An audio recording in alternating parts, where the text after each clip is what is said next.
They hated each other before they even knew each other's names. But the most powerful man in the boardroom was the one destroying them both. In a billion-dollar corporate empire, Adrian Cole and Lena Moore fought each other every single day, sharp, relentless, and without mercy. But that night in Chicago, when the hotel door closed and every mask finally dropped, they discovered the most terrifying truth of all. They were never each other's real enemy. The real enemy sat in the CEO's chair, and he had been watching their battle like a game he designed himself. Drop a comment with the city you're watching from. I want to see how far this story has traveled. If it hits you, hit that like button and stay until the end. You won't see the ending coming. The elevator doors opened on the 34th floor of Hartwell Tower, and Adrian Cole stepped out like he owned the building, which, technically, he was close to doing. His stock options alone were worth more than most people's entire net worth. He moved the way men move when they've spent a decade making hard decisions in expensive rooms, deliberately, without looking around, like the space had already arranged itself to accommodate him before he arrived. It was 6:47 in the morning. He was carrying a coffee he hadn't touched yet, a leather portfolio he'd been working from since 4 a.m., and the specific kind of fatigue that doesn't come from lack of sleep, but from years of operating at full capacity with no one to split the weight with. His tie was already straight. His jaw was already set. The assistant at the front desk, a young man named Derek who'd been at Hartwell for 8 months and was still terrified of the 34th floor, looked up and immediately looked back down at his screen. Adrian didn't notice, or if he did, he didn't care. He turned left toward the executive corridor, pushed open the glass door with his shoulder, and stopped dead in the hallway. Lena Moore was already there. She was standing at the window at the far end of the corridor, one hand holding a tablet, the other wrapped around a coffee cup, staring out at the Chicago skyline like she was personally annoyed at it. She was wearing a dark blazer over a white shirt, her natural hair pulled back tight, and she had the posture of someone who'd learned early that how you hold yourself in a room determines whether people take you seriously before you open your mouth. She turned when she heard his footsteps. Their eyes met. Neither of them smiled. "You're early," she said. "So are you," Adrian replied. That was it. That was the whole conversation. He walked past her to his office. She turned back to the window, and the 47 seconds they'd spent in the same hallway were already over. They'd been doing this for 3 years, walking past each other like two weather systems that both understood what would happen if they actually collided. It hadn't always been this clean. In the beginning, when Lena first arrived at Hartwell Capital as a senior analyst promoted so fast it made people's heads turn, there had been actual friction. Real arguments in meetings, the kind where voices get tight and controlled rather than loud because everyone in the room is too senior to raise their voice, but angry enough that the air gets dense. There had been a project, the Meridian acquisition, where they'd both submitted competing frameworks and the board had spent 3 weeks trying to decide which approach to go with. Lena's framework had won. Adrian had accepted the decision without a word, and from that point on, the friction between them had calcified into something colder and more permanent than open conflict. They were rivals. Everyone at Hartwell knew it. Their CEO, Richard Voss, made sure everyone knew it. Richard Voss was 61 years old and had built Hartwell Capital from a mid-sized investment firm into one of the most aggressive corporate acquisition engines in the country. He was the kind of man who gave speeches about vision and legacy and then went home and slept fine no matter what had happened that day. He had silver hair, a firm handshake, and a way of making you feel chosen when he focused his attention on you, like you'd been selected out of a crowd for something important. Adrian had worked under him for 6 years, Lena for 3. Both of them had been told, at separate times, in separate conversations, that they were the future of the company. Both of them had believed it because Richard said it with such specific conviction, with such carefully chosen detail about their individual strengths, that it never occurred to either of them that he might be saying the exact same thing to both of them on purpose. The competition between them wasn't accidental. It wasn't the natural result of two ambitious people occupying the same space. Richard had engineered it carefully, the way you'd design a system, with inputs and outputs and feedback mechanisms that kept the machine running without anyone understanding how it actually worked. But neither of them knew that yet. What Adrian knew, on that particular Tuesday morning in October was that the quarterly strategy review was in 3 hours and he hadn't slept more than 5 hours in the last 2 days. What Lena knew was that she'd gotten a message from Richard the previous afternoon saying he was impressed with the direction of her restructuring proposal, the same proposal that Adrian's team had been working to counter all week. They each carried this information separately, privately, like ammunition. The meeting started at 10. There were 12 people in the room, including Richard at the head of the table. Adrian sat on one side, 3 seats from the end. Lena sat directly across from him. This was not an accident. Richard always arranged the seating. The first 40 minutes were standard. Quarterly numbers, market position updates, a presentation from the analytics team that everyone half listened to while reviewing their own notes. Then Richard leaned back in his chair and said, "I want to talk about the Western portfolio restructuring. Lena, walk us through where you landed." Lena stood. She was prepared. She was always prepared. And she walked through her proposal with the kind of clarity that comes from having thought about something so many times you could present it in your sleep. She talked about risk distribution, capital reallocation, the specific vulnerabilities in 3 of the portfolio companies that her analysis had identified. She used no filler words. She paused in the right places. When she finished, she sat down without looking at Adrian. Richard nodded slowly. "Adrian, your team had a different read on this." "We did," Adrian said. He didn't stand. He pulled up the document on his tablet and talked through it directly, less formal than Lena's presentation, but more dense, more data, less architecture, the kind of analysis that assumed the people in the room could handle complexity without it being simplified for them. His counterpoint was specific. Lena's proposal optimized for short-term risk reduction at the cost of positioning Hartwell for the acquisition opportunity they'd been tracking in the Pacific Northwest market. "You'd be trading a long-term strategic position for a cleaner balance sheet," Adrian said. "That works if the priority is quarterly optics. It doesn't work if the priority is where we want to be in 36 months. Lena's jaw tightened slightly. Not enough for most people to catch. Adrian caught it. "The Pacific Northwest play isn't confirmed," she said. "You're asking the company to hold a vulnerable position based on a deal that may not materialize. I'm asking the company not to close a door it can't reopen. And I'm asking the company not to bleed out while waiting for a door that might not exist." The room had gone still the way rooms go still, when the conversation stops being about strategy and starts being about something else, something with edges. Richard was watching both of them. His expression was attentive, interested, and entirely composed. He looked like a man watching a very good tennis match. "Both perspectives have merit," he said after a moment. "Let's table the final decision until after Chicago. I want both of you thinking about this at the retreat." The retreat. Adrian had been trying not to think about the retreat.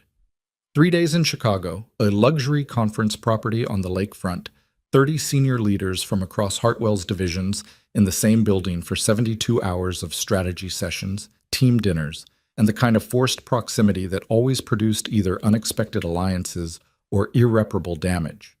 He had been to 4 of these. He knew how they worked. What he didn't know, what neither of them knew, was that Richard had already decided to use this one differently. Adrian's daughter was 7 years old, and her name was Maya, and she was the only thing in his life that existed completely outside the machinery of Hartwell Capital. She was staying with his sister Claire while he was in Chicago, and on the night before he flew out, he sat on the edge of her bed after she'd fallen asleep and did something he almost never allowed himself to do in his own space, in his own time. He just stayed still. He looked at her the way you look at the one thing you've managed not to ruin. Maya's mother had left when Maya was 18 months old. Not dramatically, no fight, no breaking point. She just looked at Adrian one morning over breakfast and said, very quietly, that she didn't think she could be happy in a life that was built entirely around someone else's ambition, and he hadn't been able to argue with her because she wasn't wrong. He'd done everything right after that. He'd restructured his schedule, hired the right help, been at every school event and every doctor's appointment, and every Saturday morning when Maya wanted pancakes and shapes. He'd done it correctly. He'd made it work. But there was a specific silence in the apartment at 11 p.m. after Maya was asleep that he'd never figured out how to fill. He'd stopped trying to fill it about 2 years ago. It was just the silence. You lived in it. He kissed her forehead without waking her, picked up the portfolio he'd left on her nightstand, and went to finish the presentation he'd be giving in Chicago. Lena drove herself to the airport. This was a thing she did on purpose. She'd had a company car and a driver available to her for 2 years, and she still drove herself most places, not out of stubbornness exactly, but because she'd spent the first 26 years of her life getting herself where she needed to go, and the habit of self-reliance had become structural. It was part of how she was built. She'd grown up in Milwaukee, the second of 4 kids, in a house where money was a subject that appeared in conversations mostly as an absence. What they didn't have, what they couldn't do, what would have to wait. Her mother worked 2 jobs for most of Lena's childhood. Her father had been present but inconsistent, the kind of man who was good in bursts and then disappeared into himself for weeks at a time. Lena had decided at 14 that she was going to be the thing that changed the trajectory for her family, and she'd pursued that decision with a ferocity that had gotten her a full scholarship to Northwestern, a master's degree from the University of Chicago, and a career that had moved faster than almost anyone expected. Almost. There was always someone, somewhere, who found a way to be surprised that she'd gotten as far as she had, as fast as she had, and who expressed that surprise in ways that were never quite direct enough to call out, but always specific enough to feel. She'd learned to use the skepticism as fuel. It had taken years to learn not to let it in anywhere it could actually hurt her. She wasn't sure she'd fully succeeded. On the highway, with the radio off, and the skyline of Chicago appearing in the distance as she crossed into Illinois, she thought about the meeting, about Adrian's counterpoint, about the way he'd said trading a long-term strategic position with that particular flatness in his voice, the tone that managed to imply she was being short-sighted without technically saying so. She thought about whether he was right. This was something she did that she never admitted to anyone. She actually sat with the possibility that Adrian Cole's analysis was sometimes correct. Not always. Not even usually. But sometimes.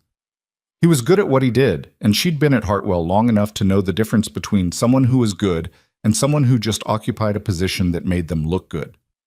Adrian Cole was actually genuinely good, which made him actually genuinely her problem. She pulled into the airport, found a parking space, and sat in the car for a moment with her hands on the wheel. She was tired. Not the tired that sleep fixes. The other kind. The kind that comes from performing a version of yourself every single day for so long that you start to lose track of where the performance ends and the actual person begins. She got out of the car, grabbed her bag from the trunk, and walked toward the terminal. Shoulders back, head straight.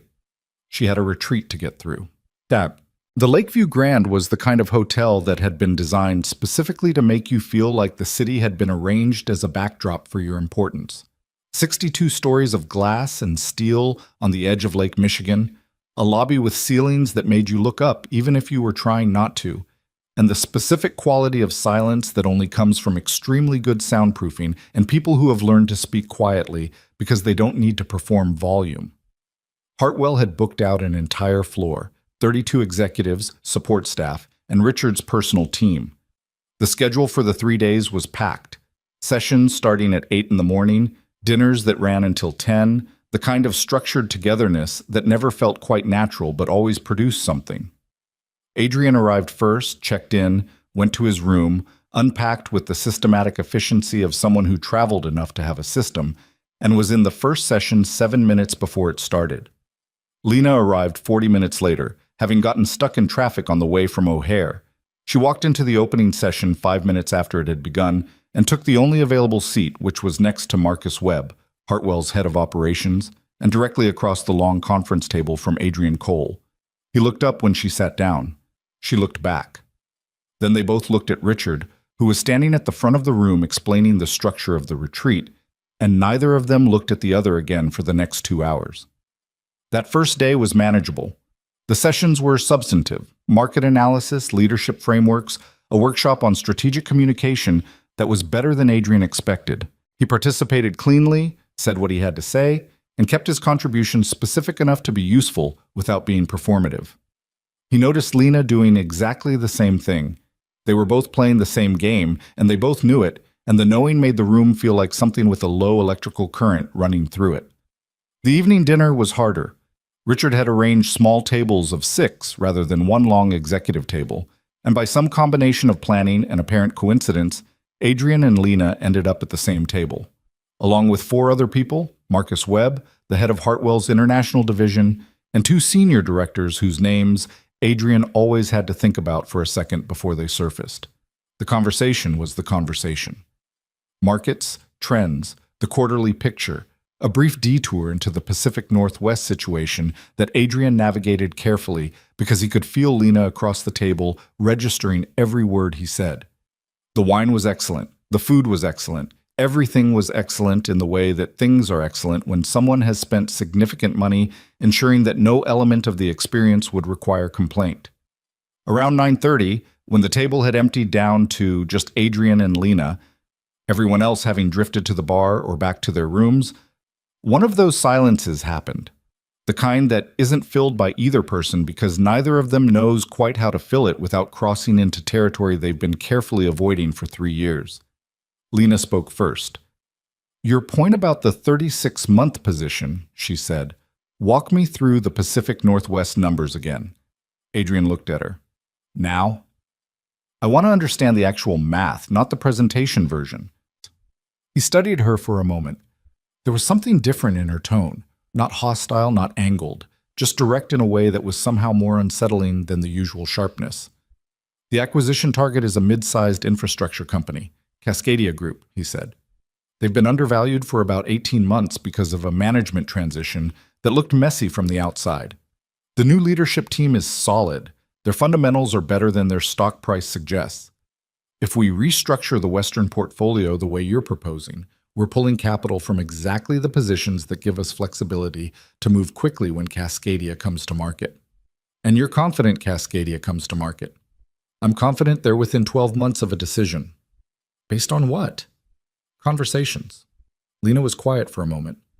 "Richard told me the Pacific Northwest deal was still speculative," she said. Something shifted in Adrian's face, almost imperceptibly, but it was there.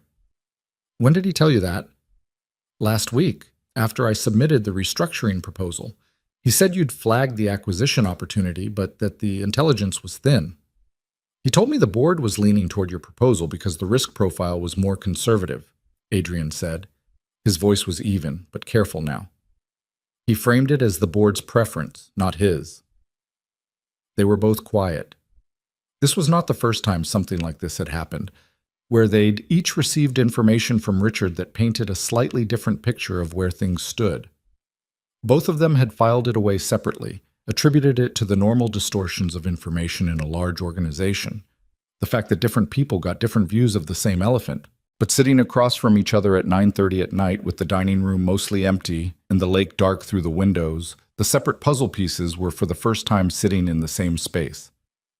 "He told you the board preferred my proposal," Lena said slowly. "Yes. And he told me your intelligence was thin." "Yes." A pause. "He's playing us," Lena said. Not a question. Adrian didn't answer immediately. He was a man who moved carefully with conclusions, who preferred to verify before he committed to a position. But something in his chest had gone tight, and the tightness had a quality he recognized. It was the feeling of understanding something you'd been not seeing for a long time. "I don't know," he said, which was honest and which meant possibly. Lena picked up her wine glass, looked at it, set it down without drinking. "I'm going to go to my room," she said, "but I want to continue this."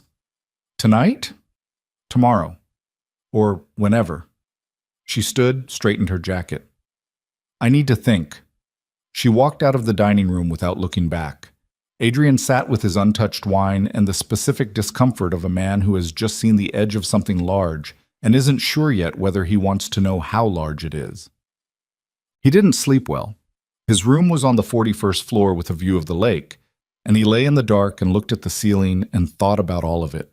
The Meridian project, the Western portfolio, the dozen meetings over the past 3 years where Richard had positioned him against Lena in ways that had always felt like natural competitive friction, but now, placed in a different light, had a different shape.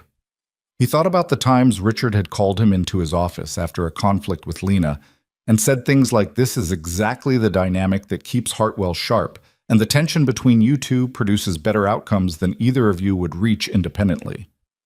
At the time, it had sounded like management philosophy. It had sounded like Richard understanding that competition drives performance. Now it sounded like something else. Like a man who had found a mechanism that served him and was content to let it run. At 2 in the morning, Adrian got up, made coffee with the room's machine, and sat at the desk by the window with his laptop. He wasn't looking for anything specific. He was just moving through documents the way he moved through discomfort, by doing something that felt like work. He opened the Meridian files. The original proposal, the counter-proposal, the board communications. He'd looked at these many times. He looked at them now with a different question in mind. Not what decision did we make, but who shaped what we each knew going into the decision. It was slow, and the hour was late, and he wasn't sure what he was looking for. But the discipline of looking was something. It was a place to put the feeling. The next morning, Lena was in the hotel gym at 5:15. She ran on the treadmill for 40 minutes and did not think about Adrian Cole or Richard Voss or the Western portfolio. She thought about her mother, who had worked a double shift on the same Tuesday in 1998 when Lena had won a regional math competition, and who had called her at 10 p.m. from the parking lot of the restaurant she waitressed at to say she was proud of her. She thought about the specific feeling of that phone call, the payphone in the high school hallway, the way pride can land in your chest like something solid when you need it. She ran harder. She'd built everything she had out of things like that, out of phone calls from parking lots and scholarships, and nights when she studied until 2 a.m., not because she was disciplined, but because she was terrified of the alternative. She hadn't gotten to Hartwell by being comfortable. She'd gotten here by being willing to be uncomfortable in ways that other people weren't. She showered, changed, and was in the breakfast area by 7. Adrian was already there, sitting alone with a coffee and what looked like a restless night he was actively ignoring. She sat down across from him. He looked up. Neither of them said good morning. "I've been thinking about it," she said. "The pattern is consistent enough that it's not noise."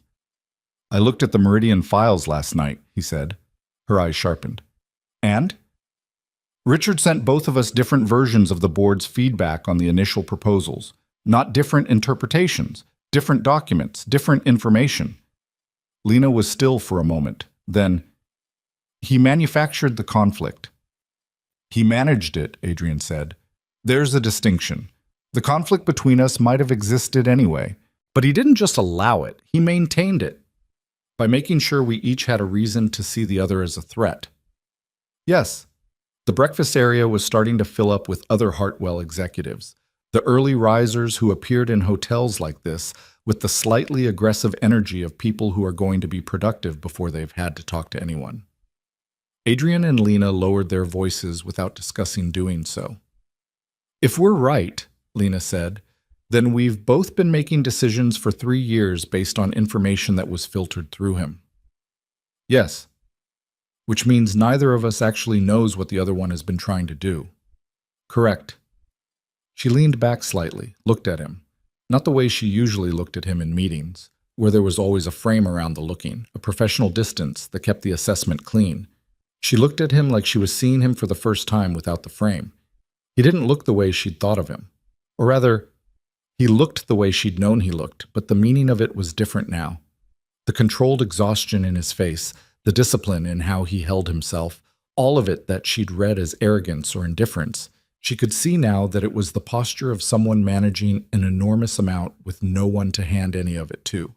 She recognized it. She lived in a version of it herself. "I have a proposal," she said. He waited. "Tonight. Whoever's room. We talk. Actually talk, not strategy talk. I want to understand what you've actually been trying to do at this company. And you should understand what I've been trying to do, because if we've been working against each other based on false information, we need to know what the actual picture looks like." "That's a significant ask," he said carefully. "I know. We could be wrong about Richard." "We could be," she agreed. "But I don't think we are. And I think you don't think we are either." He was quiet for a long moment. Around them, the breakfast area continued to fill. Someone dropped a plate across the room, and the sound made 2 people flinch. My room, Adrian said finally. 9 o'clock. Lena nodded once and picked up her coffee. Don't be late, she said, and walked away from the table before he could respond. He watched her go and felt, for the first time in a very long time, that the ground under a situation he was standing in was genuinely uncertain. He didn't know what the night would produce. He didn't know if they were right about Richard. He didn't know what Lena Moore looked like when she wasn't performing competence in a room full of people who needed to see it. He'd spent 3 years thinking he knew exactly what kind of person she was. He was beginning to suspect he'd been given a picture of her that someone else had painted. The day's sessions were some of the most surreal hours of Adrian's professional life. He sat through a 4-hour strategy workshop, contributed where he needed to, stayed sharp on the surface while something else entirely ran underneath it. Twice he caught Lena's eyes across the room. Not the usual exchange, the mutual acknowledgement of two people measuring each other, but something with more information in it, a shared awareness that sat like a code between them. During the afternoon break, Richard pulled Adrian aside in the corridor. You're doing well in there, Richard said, his hand on Adrian's shoulder, brief and firm. The leadership team respects you enormously. I hope you know that. I do, Adrian said. Thank you. I want to talk to you about the Western portfolio decision before we go back. Richard's voice dropped into the register he used for serious conversations, the one that communicated gravity and shared confidence. I'm going to be honest with you. I have concerns about Lena's proposal. The risk calculation is too conservative for where we need Hartwell to be. I think your instincts are right. Adrian looked at him. Richard's face was open, direct, one senior leader being honest with another. What about the board's preference for the conservative approach? Adrian said. A small pause. That position is shifting. I'll be working the room over the next couple of days. I wanted you to know I'm in your corner on this. I appreciate that, Adrian said. He kept his voice even and his expression neutral, and he stood in the corridor for a moment after Richard walked away and thought, yesterday he told Lena the board was leaning toward her proposal. Today he's telling me he's working against it. The ground was not uncertain. The ground was rigged. He just needed to understand the specific architecture of how. At 8:59, Lena knocked on the door of room 4118. Adrian opened it. He'd changed out of his suit into a plain dark shirt and slacks, which was somehow more disarming than if he'd still been in full professional armor. He stepped back to let her in without saying anything. The room was orderly, in the way hotel rooms become orderly when the person staying in them has a need for order. Not the original hotel arrangement, but something reorganized, the desk cleared and used for actual work, a legal pad with handwritten notes visible near the lamp. Lena sat in the chair by the window. Adrian sat on the corner of the desk. The city moved below them, indifferent.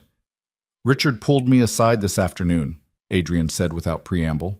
Me too, Lena said. This morning, after breakfast. What did he tell you? That my instincts on the Western portfolio were right, that the board was moving toward my proposal, that he was going to make sure the decision reflected the conservative strategy. Adrian was quiet for a moment. He told me the opposite. I know. He can't be telling both of us we're winning, he said. So what is he actually doing? Keeping us both engaged, Lena said. Keeping us both motivated to compete. If he tells you you're losing, you disengage. If he tells me you're winning, I lose faith in my own read. So he tells both of us we're on the right track, and we keep fighting for a decision he's probably already made, or one he's already using as a management tool without ever intending to actually resolve it. They looked at each other. How long do you think this has been going on? Adrian asked. Lena exhaled through her nose. I've been at Hartwell 3 years. I think it started before I arrived. I think he brought me in specifically to create this dynamic. Someone with my profile, coming up through the industry the way I did. He knew I'd worked twice as hard to prove I belonged. And he knew someone like you would feel the competition as a challenge to your authority. Someone like me, Adrian said flatly. I don't mean it as an insult. I mean he profiled us. He understood what would make each of us run faster. Adrian stood up from the desk and walked to the window, stood beside where she was sitting, and looked out at the lake. It was very dark at the far edge, where the city lights stopped and the water turned into something else entirely. He told me, when he hired me, that he needed someone who could build legacy, Adrian said. Not just results, legacy. He said most executives optimized for their own tenure, and he needed someone with a longer horizon. He told me he needed someone who would never be comfortable, Lena said quietly. Someone who would never feel like they'd arrived. He said comfortable executives were dangerous executives. A long pause. He weaponized the things we actually believed about ourselves, Adrian said. Lena didn't answer for a moment. When she did, her voice was different. Not the meeting voice, not the corridor voice, but something without a performance in it. I've given 3 years to a competition that wasn't real, she said. Every decision I've second-guessed, every proposal I've built a counter-narrative around. I was doing it based on a picture of you that he painted, not the actual you. And what is the actual me? She looked at him. He was still standing at the window, looking out, and there was something in his profile that was unguarded in a way she'd never seen in a boardroom. I don't know yet, she said honestly. That's why I'm here. He turned to look at her then, and she held the looking without the usual professional distance, without the frame, and what passed between them in that moment wasn't a decision or an alliance or anything that could be summarized in a meeting debrief. It was just two people being seen, briefly and without armor, which is one of the more dangerous things that can happen between two people who have been in opposition. Okay, he said. Okay, what? Okay. Let's figure out who we actually are. He pulled the desk chair over and sat down across from her, and they talked, actually talked, without roles or rivalry or any of the elaborate choreography they'd been performing for 3 years. They talked about what they'd actually been trying to build at Hartwell, what they believed about the company, where they thought it was going wrong, and where they thought it could be something genuinely worth the years they'd put into it. They talked about themselves too, eventually, in the halting and imprecise way that people talk about themselves when they're not used to doing it in rooms where someone else is listening. Adrian talked about Maya, not as a detail, not as the humanizing personal life anecdote that executives use to seem relatable in profiles, but as the actual weight of it, the specific shape of raising a kid alone when you're also trying to be the kind of professional he was trying to be, and how the two things pulled at each other constantly in ways he'd never found a language for. Lena talked about Milwaukee and her mother, and the particular flavor of being the person in your family who was supposed to fix everything, and how that kind of origin either makes you or breaks you, and sometimes does a version of both at the same time. They didn't solve anything that night. They didn't make a plan or agree on a strategy or shake hands on an alliance. It was too new and too raw and too much of a disruption to 3 years of established understanding for any of that to happen cleanly. But when Lena stood to leave near midnight and Adrian walked her to the door, they were standing in a different relationship than the one they'd walked into the room with. Not friends, not partners, not anything that had a clean name yet, but not enemies either. Richard's going to keep this up through tomorrow, Lena said at the door. He'll pull us both aside again. He'll calibrate the information again. He'll make sure we're still running. I know, Adrian said. So we play along, she said. For now. For now, he agreed. She looked at him one more moment. Don't tell me what you're thinking right now, she said. I can see it. Whatever it is, you can tell me when you're sure. Then she was gone, the door closing softly behind her, and Adrian stood in the quiet of room 4118 with the lake dark below and the legal pad on the desk, and the beginning of something that didn't have a shape yet, but had, unmistakably, begun. He thought about Maya, asleep in her bed back in Chicago, unaware that her father had just spent a night discovering that the ground he'd been standing on for 3 years was not the ground he'd thought it was. He thought about the legal pad, about the Meridian files, about the Western portfolio, about Richard Voss at the head of a conference table, watching two people fight a war he'd designed, with the easy expression of a man who had always known how it would end. He picked up the legal pad and started writing. Not a plan? Not yet. Just notes. The beginning of a record. The first marks of something that, if it was going to become what he now thought it might need to become, would require documentation, patience, and the particular kind of courage that isn't dramatic but is deeply costly. The kind of courage that looks, from the outside, exactly like going to work. Adrian didn't sleep after Lena left. He sat at the desk until 3 in the morning with the legal pad and his laptop and the Meridian files he'd pulled up again. And he worked the way he worked when a problem had gotten personal. Not with the clean efficiency of a business analysis, but with the kind of grinding, repetitive attention that meant he was bothered enough to keep going past the point where it was comfortable. What he was looking for was pattern. Not proof. Not yet. Just the shape of something that would tell him whether what he and Lena had said to each other that night was an insight or just two tired, cynical people in a hotel room finding a narrative that made sense of things that were actually just complicated. He went through the communication trails on the Meridian project, the board feedback documents that Richard had distributed to each of them. He went through them side by side, which was something he'd never done before because there had never been a reason to. Why would he compare his version of a document to someone else's version of the same document if the assumption was they'd received the same one? The differences were subtle. That was the first thing that registered. How careful they were.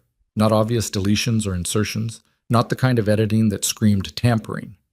The differences were framing differences, emphasis, context, the ordering of information. In the version Adrian had received, the board's primary concern about Lena's Meridian framework was its risk exposure. In the version Lena had described receiving, the board's primary concern was Adrian's timeline assumptions. Same board, same meeting, two different primary concerns. The conclusion each of them would naturally draw from their respective documents was a different understanding of where they stood, what needed to be defended, what the weakness in the other's position actually was. It was elegant, was the thing. As a piece of information management, it was genuinely elegant. You didn't lie outright.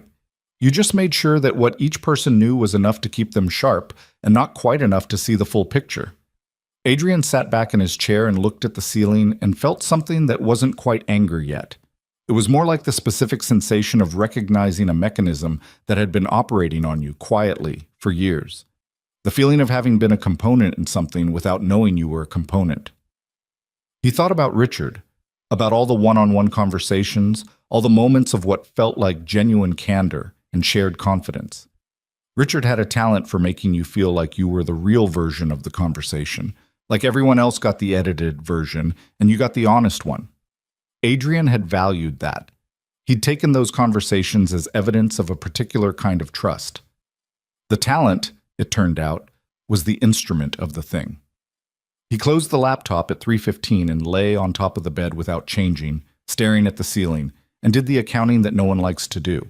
How many decisions had he made in the last 3 years that were shaped by information that had been shaped for him?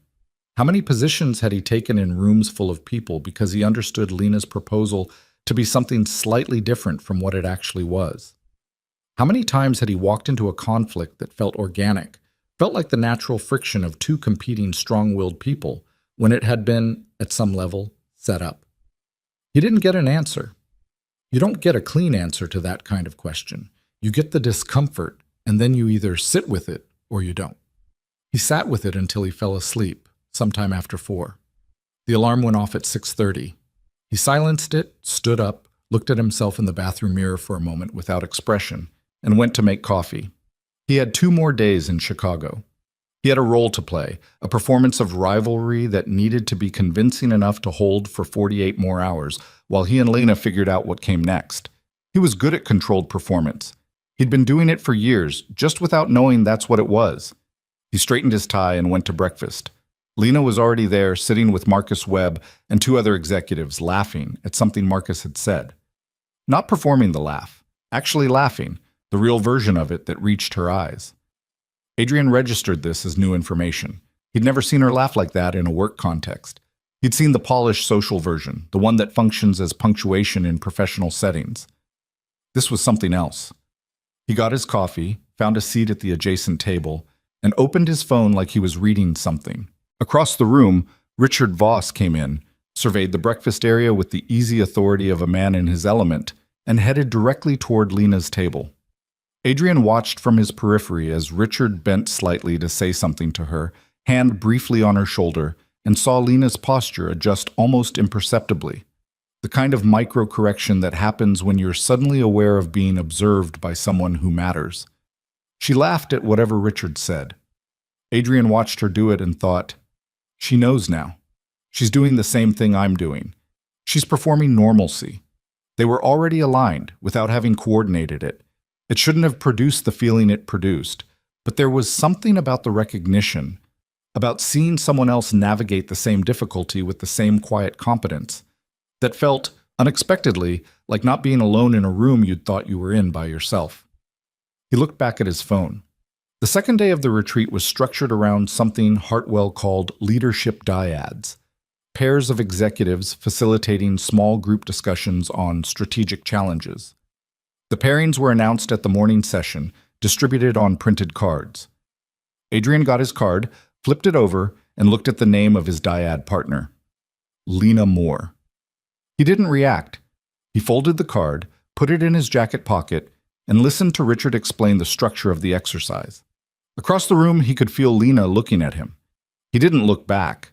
Richard was still talking, something about the value of working across competitive perspectives, when Adrian let himself think about whether the pairing was intentional. Of course it was intentional. Richard arranged everything. The question was whether this particular arrangement was Richard's standard manipulation, putting them together to generate productive friction, or something else. Whether Richard had noticed something between them the previous night and was making a move. No. He was being paranoid. Richard hadn't been at dinner. Richard hadn't been watching the hallway at midnight. The pairing was the standard thing, Richard's long-running game, designed to produce exactly the kind of performance that was most useful to him. Adrian and Lena co-facilitated their group for 2.5 hours. It was 12 other executives, a room with a whiteboard and too many chairs, and a topic about cross-divisional resource allocation that was substantive enough to require real thought. They'd never worked together before, not actually together, side by side, facing the same direction. Everything had always been across a table, across a room, across a position. This was different. Lena opened the session. She framed the challenge clearly, asked the group a question that was specific enough to be answerable, but open enough to generate disagreement, and then stepped back, not retreating, just making space. It was a facilitation move that required confidence, the willingness to let a silence sit rather than filling it. Adrian watched her do it and noted, with the particular clarity of someone who was now paying a different kind of attention, that she was good. Not in the way he'd always known she was good, which he'd registered as a competitive fact. She was good in a specific, textured way. She knew when to push and when to let the room do the work. She heard the things people were almost saying and found the right question to make them actually say them. She had a patience with productive discomfort that most facilitators didn't have. He picked up where she left back down, shifted the discussion toward the structural question underneath the resource argument, and felt her tracking alongside him. Not just following, but understanding exactly where he was going before he got there, and being ready to receive it. About 40 minutes in, one of the executives, a director named Patterson from the risk division, a man who had opinions and expressed them frequently, started pushing back on a framework Adrian had laid out. The pushback was the kind that starts as a question and ends as a statement of the opposite position. I think the assumption here is that division leaders can prioritize cross-divisional benefit when their own metrics are divisional, Patterson said. You're asking people to act against their incentive structure. I'm asking people to see the incentive structure clearly, Adrian said. If the divisional metrics are misaligned with company performance, that's the actual problem. Right, but the point, Lena said, cutting in with a tone that was direct without being sharp, isn't whether people will naturally do it. It's whether we build the conditions where they can. The incentive structure is a design problem, not a character problem. She looked at Patterson. Does that land differently? Patterson considered it. That lands differently, he admitted. Adrian looked at her briefly, and she looked at him briefly, and it was the fastest, most private exchange in the room, lasting maybe half a second, containing something that wasn't quite acknowledgement and wasn't quite gratitude, but was somewhere in that territory. They ran the session to completion. The group left satisfied the way groups leave when a session has actually done something. When the last person filed out, Adrian started collecting the printed materials from the table and Lena started erasing the whiteboard, and for a moment they were just two people cleaning up a room. You redirected Patterson well, Adrian said. You'd already made the point, Lena said without turning from the whiteboard. He just needed to hear it from a different angle. That's generous. It's accurate. She finished the whiteboard and turned around. They were alone in the room. The door was open to the corridor, but no one was visible outside. He's going to use this, Lena said quietly. Not the session. She meant Richard. He saw us paired, and he's going to mine whatever he can from watching us work together.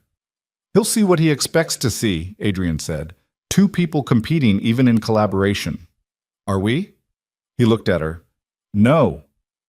Okay, she said. Good. She picked up her folder and walked out, and Adrian stood in the empty room for a moment and thought about the word good and how she'd said it. Without decoration, without any of the professional distance she usually maintained, and felt the specific unsteadiness of being in a situation where the rules had changed faster than the habits had. The afternoon session ran long. By the time the day's formal programming ended, it was past 7, and the dinner that followed was the large group format, all 30 executives at long tables in the hotel's private dining room, which was beautiful and loud and exactly the kind of setting where it was easy to manage who you talked to and easy to avoid who you needed to avoid. Adrian sat between Marcus Webb and a division head named Carolyn Tate, whose area he knew less about than he should have, and he was genuinely interested in what she told him about the complications of their European operations. And he ate his dinner and participated in the conversation and kept the performance clean. He could see Lena 4 seats down on the opposite side of the table, doing the same thing, engaged, present, socially precise. He could also see Richard at the head of the table, and he watched Richard in a way he'd never watched him in a dinner setting before, not as the person in charge of the room, not as the audience for the evening's performance, but as a subject. He watched how Richard moved his attention around the table, the specific rhythm of it, who he acknowledged when, where his eyes went between conversations. And he saw it. Once you knew what you were looking for, you saw it. Richard watched Lena and Adrian's end of the table the way you watch a machine you've built, with the specific low-level attention of someone making sure it's still running, not overt, not constant, but present. The attention of ownership. Adrian picked up his wine glass, took a drink, and put it down. Across the table and 4 seats down, Lena was listening to something the person beside her was saying, and she was listening with her whole face, but her eyes moved briefly to find his, and the fraction of a second that they held was enough. She'd seen it too.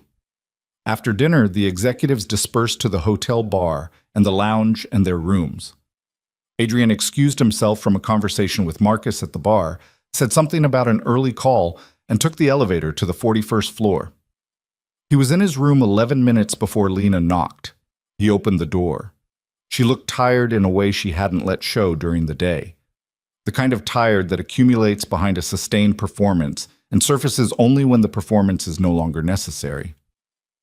He was watching us at dinner, she said, stepping inside. I know, I saw.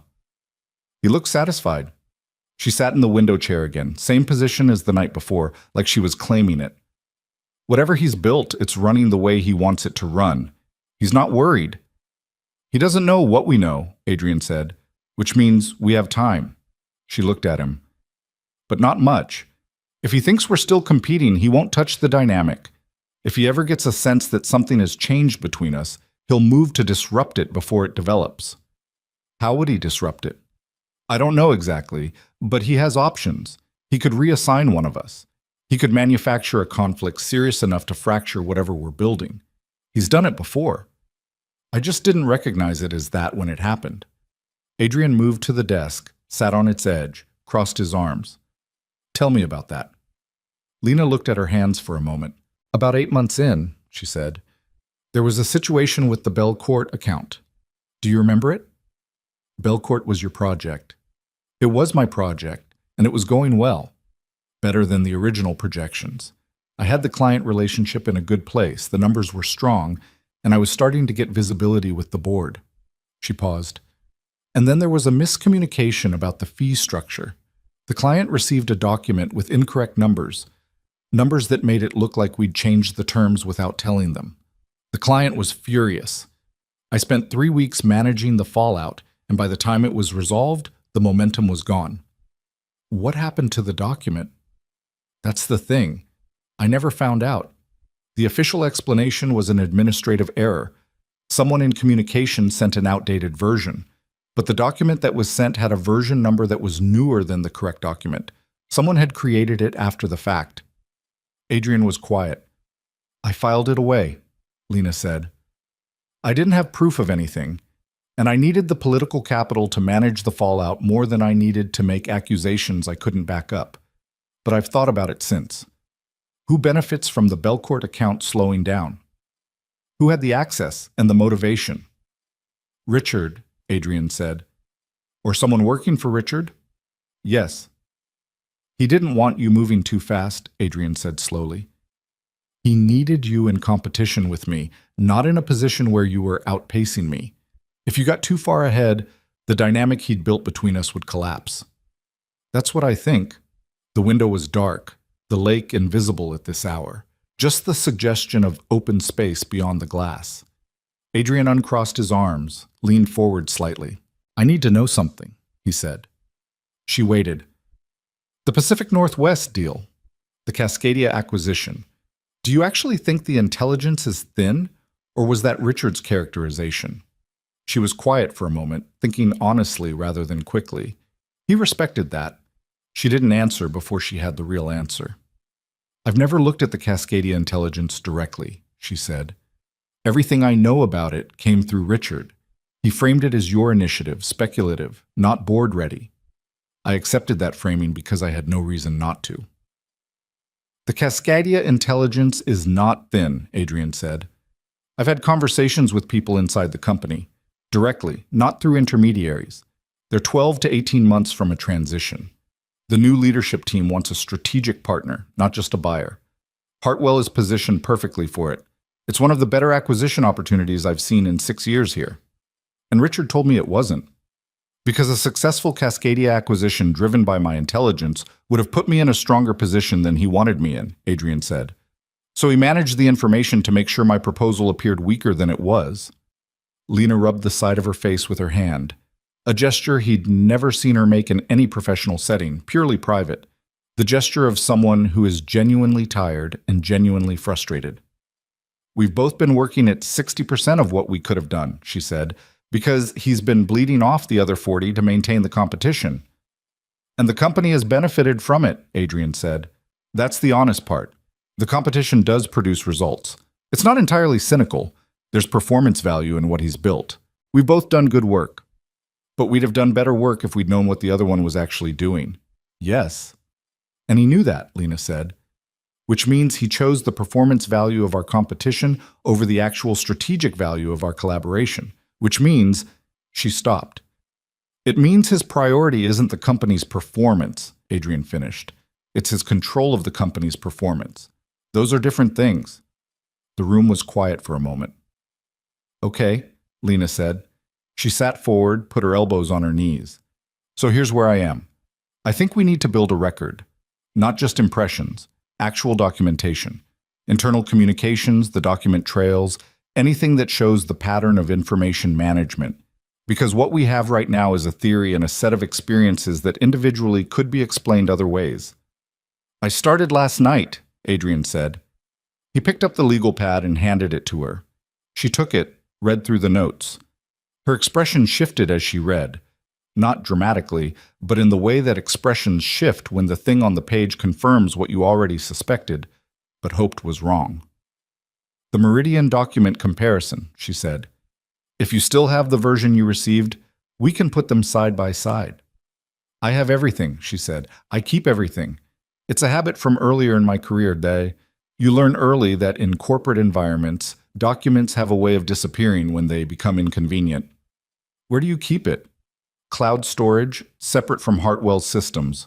Personal account, not connected to anything company owned. She looked up from the legal pad. You? Same. Not a habit I'd have called paranoid until tonight. She almost smiled.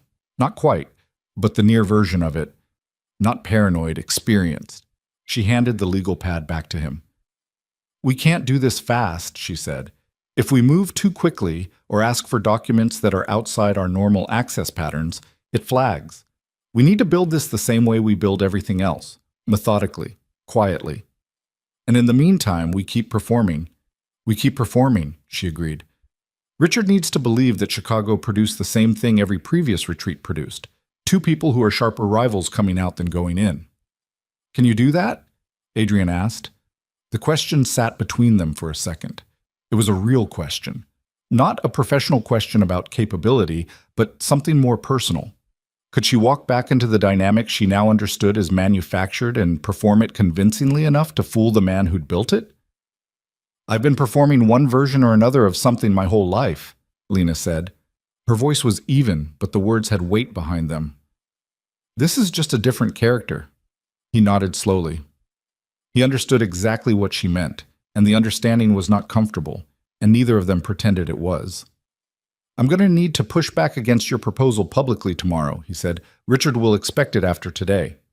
I know. I'm going to criticize your Cascadia numbers, based on the thin intelligence framing he gave you, which I now know is false, but which I'll use anyway. She looked at him steadily. For a period of time, we're going to have to do things that aren't honest, in service of something that is. I know. I just need to say it out loud, she said, because I've spent 3 years in an environment shaped by dishonesty, and I don't want to become something I can't find my way back from. That landed. It landed in a specific place, in the part of him that had spent 6 years telling himself that the compromises he made were necessary and strategic and not actually compromises. He'd gotten very good at the framing. He wasn't sure he'd been as honest with himself about the cost. I hear that, he said. And then, because it felt important to say it, I've done the same thing. Told myself the things I went along with were just how it works.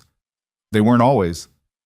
Lena looked at him for a moment, not evaluating, just looking, the way people look at each other when something true has been said. We should both get some sleep, she said. Yeah. She stood. He walked to the door. She stepped into the corridor and then turned back, one hand on the doorframe. Adrian. Yeah. The Cascadia deal.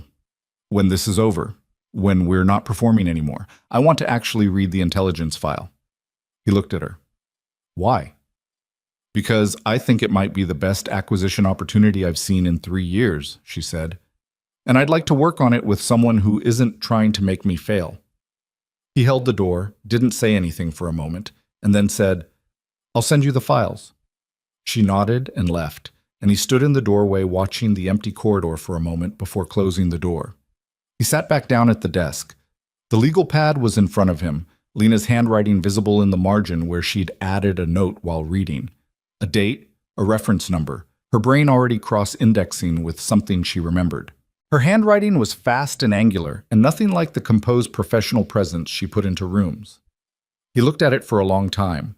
Then he opened his laptop and began building the actual documentation structure. Not notes anymore, not impressions.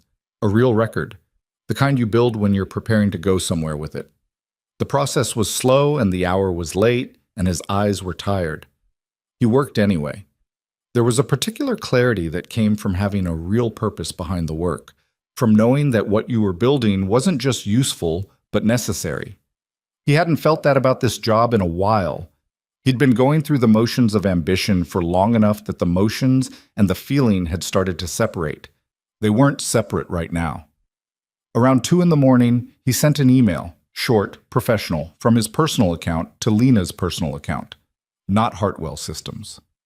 Just a subject line. Starting the file structure. Take a look when you can. He attached a folder. Her reply came 7 minutes later, which meant she was also awake at 2 a.m, also at her desk, also working. The reply was 3 words. I see it. And then, 30 seconds later, a separate message. Go to sleep. He almost laughed. Not quite. The hour was too late and the situation too serious. But almost. He closed the laptop, turned off the desk lamp, and lay down in the dark. The third day of the retreat had a different texture than the first 2, partly because it was the last day, and last days of these things always had a particular quality. The exhaustion of sustained performance mixing with the relief of almost being done, but partly because of something that Adrian now understood as presence. When you've changed what you know, you see things you didn't see before, and the seeing takes energy. He watched Richard work the room that morning with new eyes. He watched the specific moves, the hand on the shoulder, the murmured private exchange, the way Richard positioned himself between people rather than above them. The patient accumulation of small acts of confidence building that added up, over time, to something that looked like genuine leadership, but functioned more like dependency. Richard made people feel seen. He made people feel like the relationship they had with him was individual and irreplaceable. It was the feeling of being chosen. Adrian had felt it. He'd been inside it for 6 years without knowing it was a mechanism. The morning session was a strategy presentation from the analytics team, followed by a cross-divisional priorities discussion that Adrian participated in with one part of his mind while the rest of it was doing quiet triage, identifying which documents from his archive were most relevant, thinking through the access patterns he'd need to vary to avoid flagging, considering who else inside Hartwell might know more than they were saying and might, under the right circumstances, be willing to say it. He was thinking like someone building a case. It was different from thinking like someone performing a role. He hadn't realized how much of the last 6 years had been the second. Richard pulled him aside after lunch. The corridor off the main conference room, the same move he'd made 2 days before. Private, conspiratorial, chosen. One more day and then everyone goes back to their corners, Richard said, with the warm authority of a man who considers himself above the fighting but closely interested in its outcome.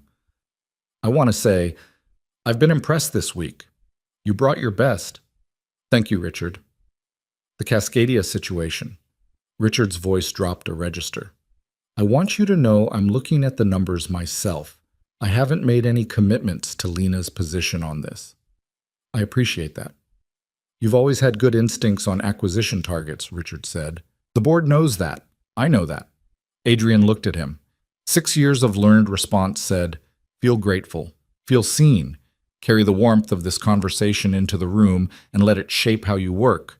The new understanding said, he's managing you right now. He'll say the equivalent thing to Lena this afternoon. I'm glad to hear it, Adrian said. His voice was completely smooth. I've put a lot of work into the Cascadia intelligence. And it shows. Richard's hand on his shoulder. Get some rest tonight. Big quarter ahead. He walked away. Adrian stood in the corridor and breathed through the specific feeling of watching a mechanism operate on you in real time and not being able to stop it, only to see it. The afternoon closed out the retreat with what Richard called an open strategy conversation, loosely structured, executives raising questions about Hartwell's direction, the kind of discussion that was valuable and also served as a temperature check for Richard on where the organization's thinking was. Adrian contributed twice, substantively and strategically, and watched Lena contribute across the room, once pushing back on a point about European market timing that had more edge in it than the discussion strictly required, which was her way of reminding the room that she was sharp and not accommodating and still fighting. It was well done. It was performance, but it was good performance, built on real knowledge and real instincts, which was what good performance always was.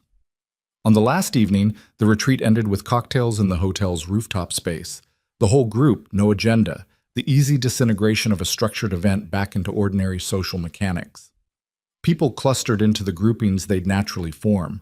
The European division people together, Marcus and his crew, the analysts who'd been in presenter roles all week finally relaxing in visible ways.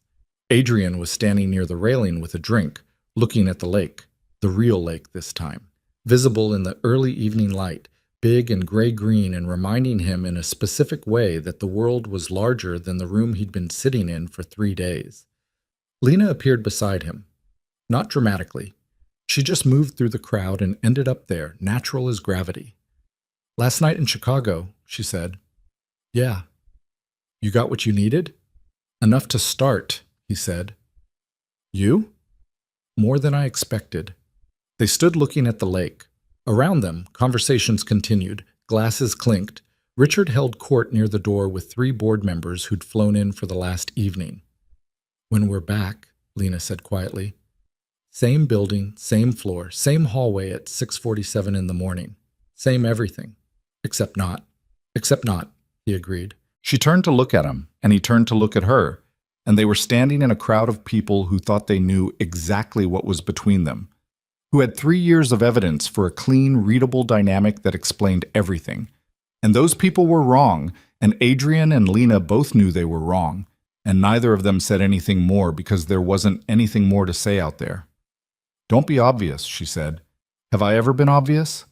"No," she admitted, and then, "Neither have I." She moved back into the crowd. Adrian turned back to the lake and stayed there for a few minutes alone, drink in hand, thinking about everything that the water couldn't know and didn't need to. He flew back to Chicago early the next morning. He took a cab from O'Hare rather than calling the company car. He let himself into the apartment, dropped his bag in the hallway, and found Maya at the kitchen table with Claire, eating cereal and explaining something to her aunt with great urgency about a dream she'd had involving a talking horse. Maya looked up when he came in. "Daddy?" He sat down next to her at the table, still in his coat, and she climbed into his lap with the particular physical confidence of a child who is completely certain of her welcome. He held her and listened to the rest of the horse story and answered Claire's polite question about the retreat with something that was accurate and told her nothing. After Claire left, when Maya was in front of the television with her Saturday morning cartoons, Adrian sat at the kitchen table with his coffee and looked at the ordinary surfaces of his apartment. The counters, the chairs, the refrigerator door with Maya's drawings held up by magnets, and felt the weight of what he'd set in motion. He wasn't afraid of it. That was the thing he noticed. He'd expected fear, the reasonable response to having decided to go after the CEO of the company you'd worked at for 6 years, the man who controlled a significant portion of your professional future. But what he felt wasn't fear. It was something closer to relief. The specific relief of having decided, after a long time of not deciding, to be honest about what he was seeing. He picked up his phone and sent a text to his personal email, flagging the folder he'd shared with Lena. Then he put the phone down, went and sat on the couch next to his daughter, and watched 20 minutes of cartoons without thinking about any of it. The cartoons were about a small dog who kept making mistakes and getting back up. Maya found this enormously entertaining. Adrian found it unexpectedly not wrong. The first 2 weeks back from Chicago were the most difficult kind of difficult, the kind that doesn't look like anything from the outside. Adrian went back to his office on the 34th floor and did his job. He attended meetings, reviewed documents, responded to emails with the same precise economy of language he always used, and pushed back on Lena's Western portfolio proposal in a Tuesday strategy session with enough specific technical criticism that 3 people in the room nodded, and Richard, at the head of the table, looked exactly the degree of satisfied that he always looked when the dynamic between them was running properly. Lena pushed back on his Cascadia numbers with the thin intelligence framing Richard had given her, and Adrian rebutted it, and the meeting ended without resolution, which was also what Richard preferred. Unresolved competition was more useful to him than settled questions. After the meeting, in the elevator going down, Marcus Webb stood next to Adrian and said, "You two are going to give the rest of us ulcers." Adrian said, "Good." Marcus laughed. The doors opened. They went their separate ways. That night, at 11:40, Adrian sent a message to his personal email account and blind copied Lena's personal address. Their agreed-upon system, 1 layer removed, nothing that ran through Hartwell servers. The message contained a single attached document, a comparison analysis of the Meridian board feedback files, side by side, with the specific language differences annotated and time-stamped against the distribution records he'd pulled from the archive. Lena replied at 12:15. 3 words. "This is enough." He sat with that for a moment, understanding exactly what she meant. Not enough to go to the board. Not yet, not close, but enough to know they weren't wrong. Enough to confirm that what they'd said to each other in a hotel room in Chicago at midnight wasn't 2 tired people constructing a narrative out of their own frustrations. The document was real. The differences were real. The pattern was real. He typed back, "Beginning of the record. We keep going." She replied, "We keep going."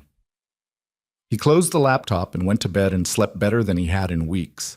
The work of building the record was slow by design. They had both agreed in their second conversation in Chicago that the pace needed to look like no pace at all, like nothing was happening outside of the ordinary operations of 2 people doing their jobs and competing with each other in the ways they'd always competed. The document archive they were building had to be assembled from materials that were already within their normal professional access, pulled in patterns that wouldn't show up as anomalous on any audit trail. Lena was meticulous about this in a way that told Adrian something about how she'd learned to operate in environments where the ground wasn't reliable. She kept a separate log of every document she accessed, and the business justification for accessing it, not because she was required to, but because she'd learned that when you're doing something that might eventually be questioned, you want to have already documented the reason before the question comes. It was the habit of someone who'd spent a career aware that the same action gets read differently, depending on who's doing it, and who'd built her own paper trail as a form of protection. Adrian hadn't been that systematic. He'd been more cavalier. The particular carelessness that comes from years of having the benefit of the doubt as a structural feature of your environment. He corrected it. He started keeping his own log. It was a small shift and an uncomfortable one, the kind of adjustment that makes you aware of something you'd rather not be aware of. They didn't communicate directly at work beyond what was normal. The regular antagonism of two executives with competing positions, nothing warmer and nothing colder. They had a system, personal email accounts on personal devices, always after business hours, always brief. The longer conversations happened differently. It started with a Tuesday. Adrian needed to get to a meeting in the Hartwell Building's South Tower. Lena happened to be walking the same route, and they ended up in a corridor that had no cameras for approximately 90 seconds. They exchanged 4 sentences. It was efficient and strange and felt more like a covert operation than anything either of them had done in their professional lives, which said something about how carefully Richard had constructed the environment around them. After that, they got better at finding the gaps. The elevator that ran to the parking structure that had a 30-second window, the stairwell between 32 and 34 that no one used because it was faster to take the elevator, the coffee shop 3 blocks from the Hartwell building where they could sit at separate tables and have a conversation that looked, to anyone passing, like 2 strangers who happened to end up at adjacent tables and fell into a work discussion. It was not comfortable. It was not elegant. It was 2 people doing something necessary with the tools available. The coffee shop was where they had the conversation that changed the shape of what they were building. It was a Thursday afternoon in late October. The weather had gone cold the way Chicago goes cold, which is not subtle. It had been 52 degrees on Monday and 37 on Wednesday, and the wind off the lake was the kind that has opinions. Lena got there first, sitting at a table near the window, her hands around a coffee she'd been holding long enough that it was probably cold, her attention on her phone with the focused blankness of someone thinking hard about something that isn't on the screen. Adrian got his coffee, sat at the adjacent table, pulled out his own phone. Anyone looking at them would have seen 2 professionals killing time. "I found something," Lena said. Her voice was low, completely conversational. She didn't look up from her phone. "What kind of something?" "Financial, there's a set of internal transfers, minor ones, they look like operational budget adjustments, that run through a Hartwell subsidiary called Vantage Consulting. Vantage is listed as a strategic advisory firm, but I can't find any record of them doing actual advisory work.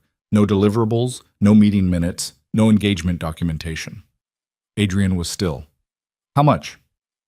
"In the transfers I can see about $400,000 over the past 18 months, but the transfers are structured, just under the threshold that would trigger automatic review, which means whoever set them up knew the threshold." "That's not careless," Adrian said. "No, it's deliberate, and it's the kind of deliberate that doesn't leave footprints if you're not specifically looking for it." She finally looked up from her phone, briefly, in the way of someone checking the time. "I was looking for something else entirely. I found this by accident." "What were you looking for?" "The Belcourt document, the one I mentioned in Chicago. I wanted to find out where it originated, which account created it, which device. I was going through the file metadata and I ended up in a connected archive that had these transfer records as attachments to what looked like standard operational memos." She paused. "The memos don't say what Vantage is for, but the transfer amounts and the structure. Adrian, someone is taking money out of this company through a shell entity and covering it with budget language. You can't say that for certain based on what you've described." "No," she agreed. "I can't, but I can say it's anomalous enough that if I'd found it in any other context, I'd have flagged it immediately." She looked down at her phone again.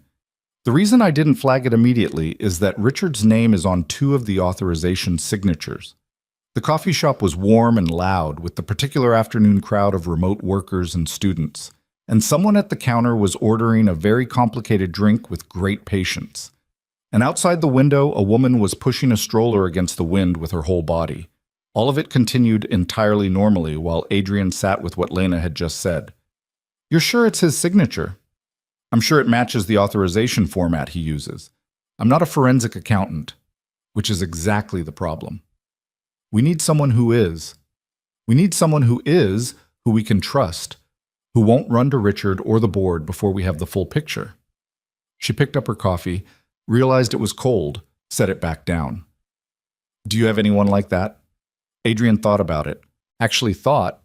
Went through the list of people he'd worked with over 6 years, assessed them for loyalty, discretion, motive, the specific combination of capabilities and trustworthiness that the situation required. The list was shorter than he would have expected 6 years ago.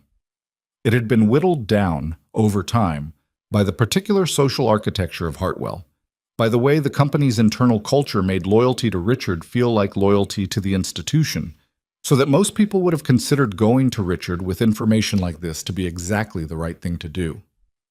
"There's someone," he said. "His name is James Okafor. He was at Hartwell for 4 years as a forensic auditor. He left about a year ago to go independent." "Why did he leave?" "Officially, he wanted to build his own practice.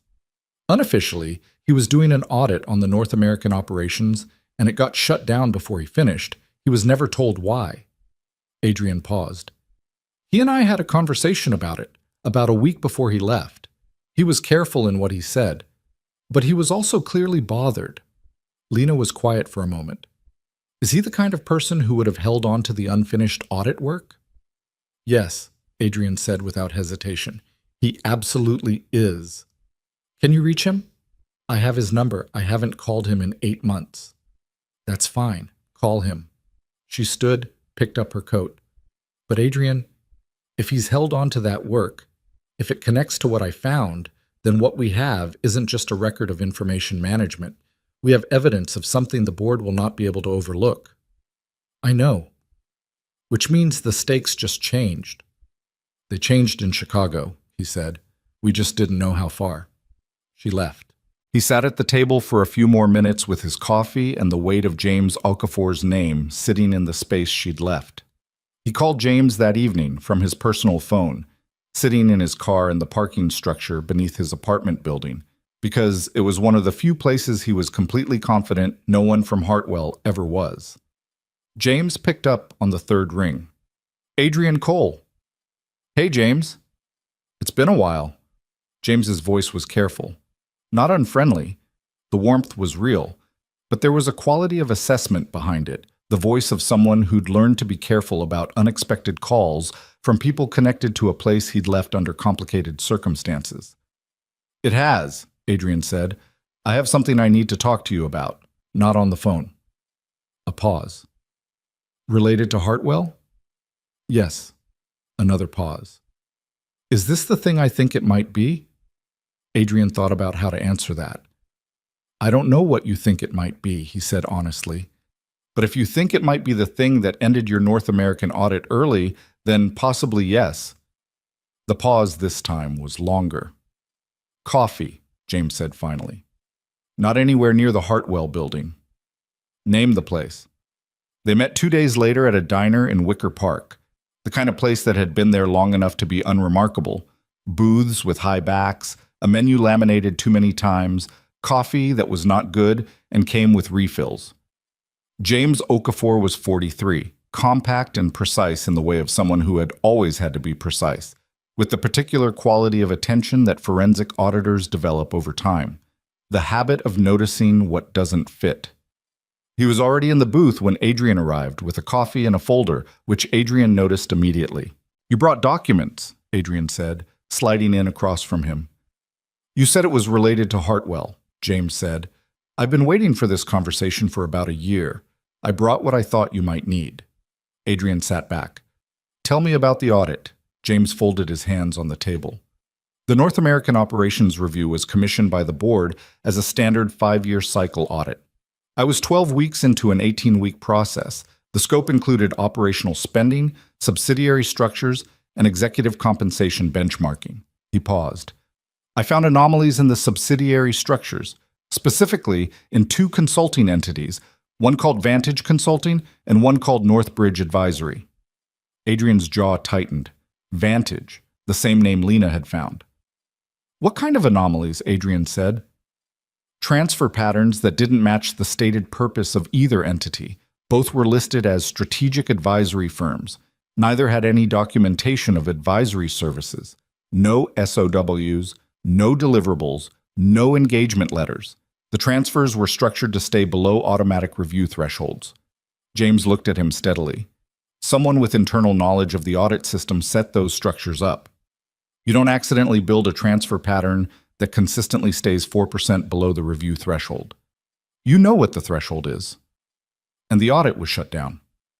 The board received a memo from Richard saying the scope had been revised due to operational priorities.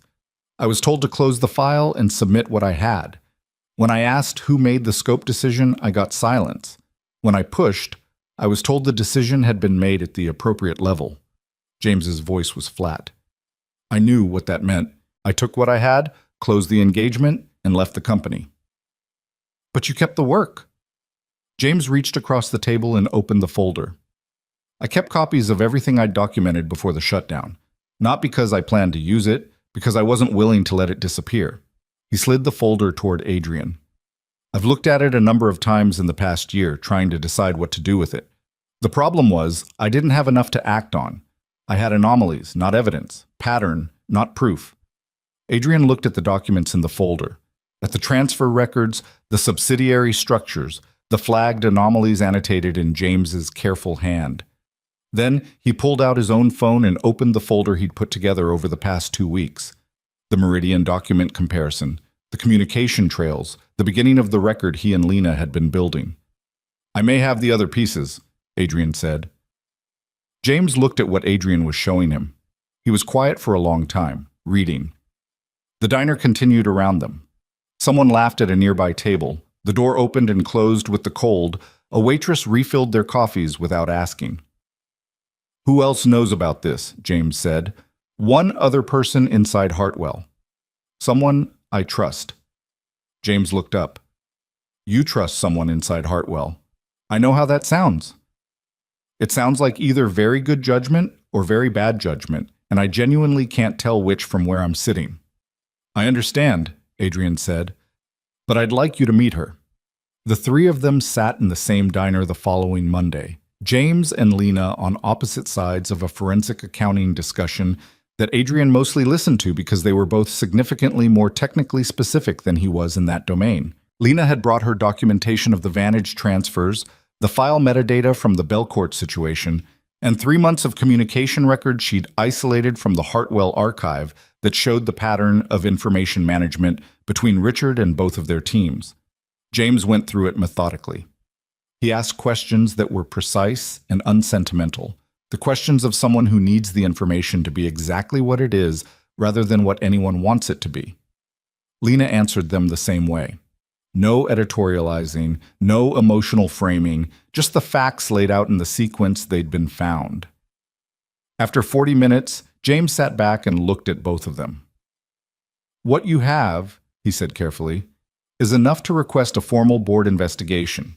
What you don't have yet is enough to guarantee that investigation doesn't get buried. What would we need for that? Lena said. The Northbridge entity. I found Vantage in my audit. I flagged Northbridge but didn't get far enough into it before the shutdown. If Northbridge connects to an external account, something outside Hartwell's financial ecosystem, that's the link that makes this impossible to ignore. How do we find the Northbridge records?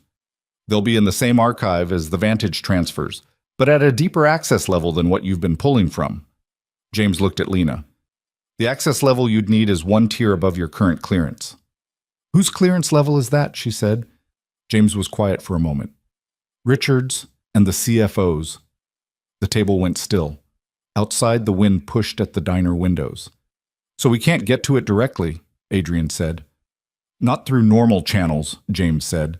Lena was looking at the table, thinking. Adrian recognized the look. He'd seen it in strategy sessions when she was working through a problem she hadn't solved yet, but could feel the shape of the solution approaching. "The quarterly financial close," she said slowly. "It's in 3 weeks. During close, the CFO's team pulls consolidated reports from every subsidiary account. The reports go to a staging environment before they're finalized." "I know the staging environment," James said, his voice sharpening with recognition. "I worked in it during the audit." During close, the staging environment access is temporarily expanded to include senior analysts from each division for reconciliation.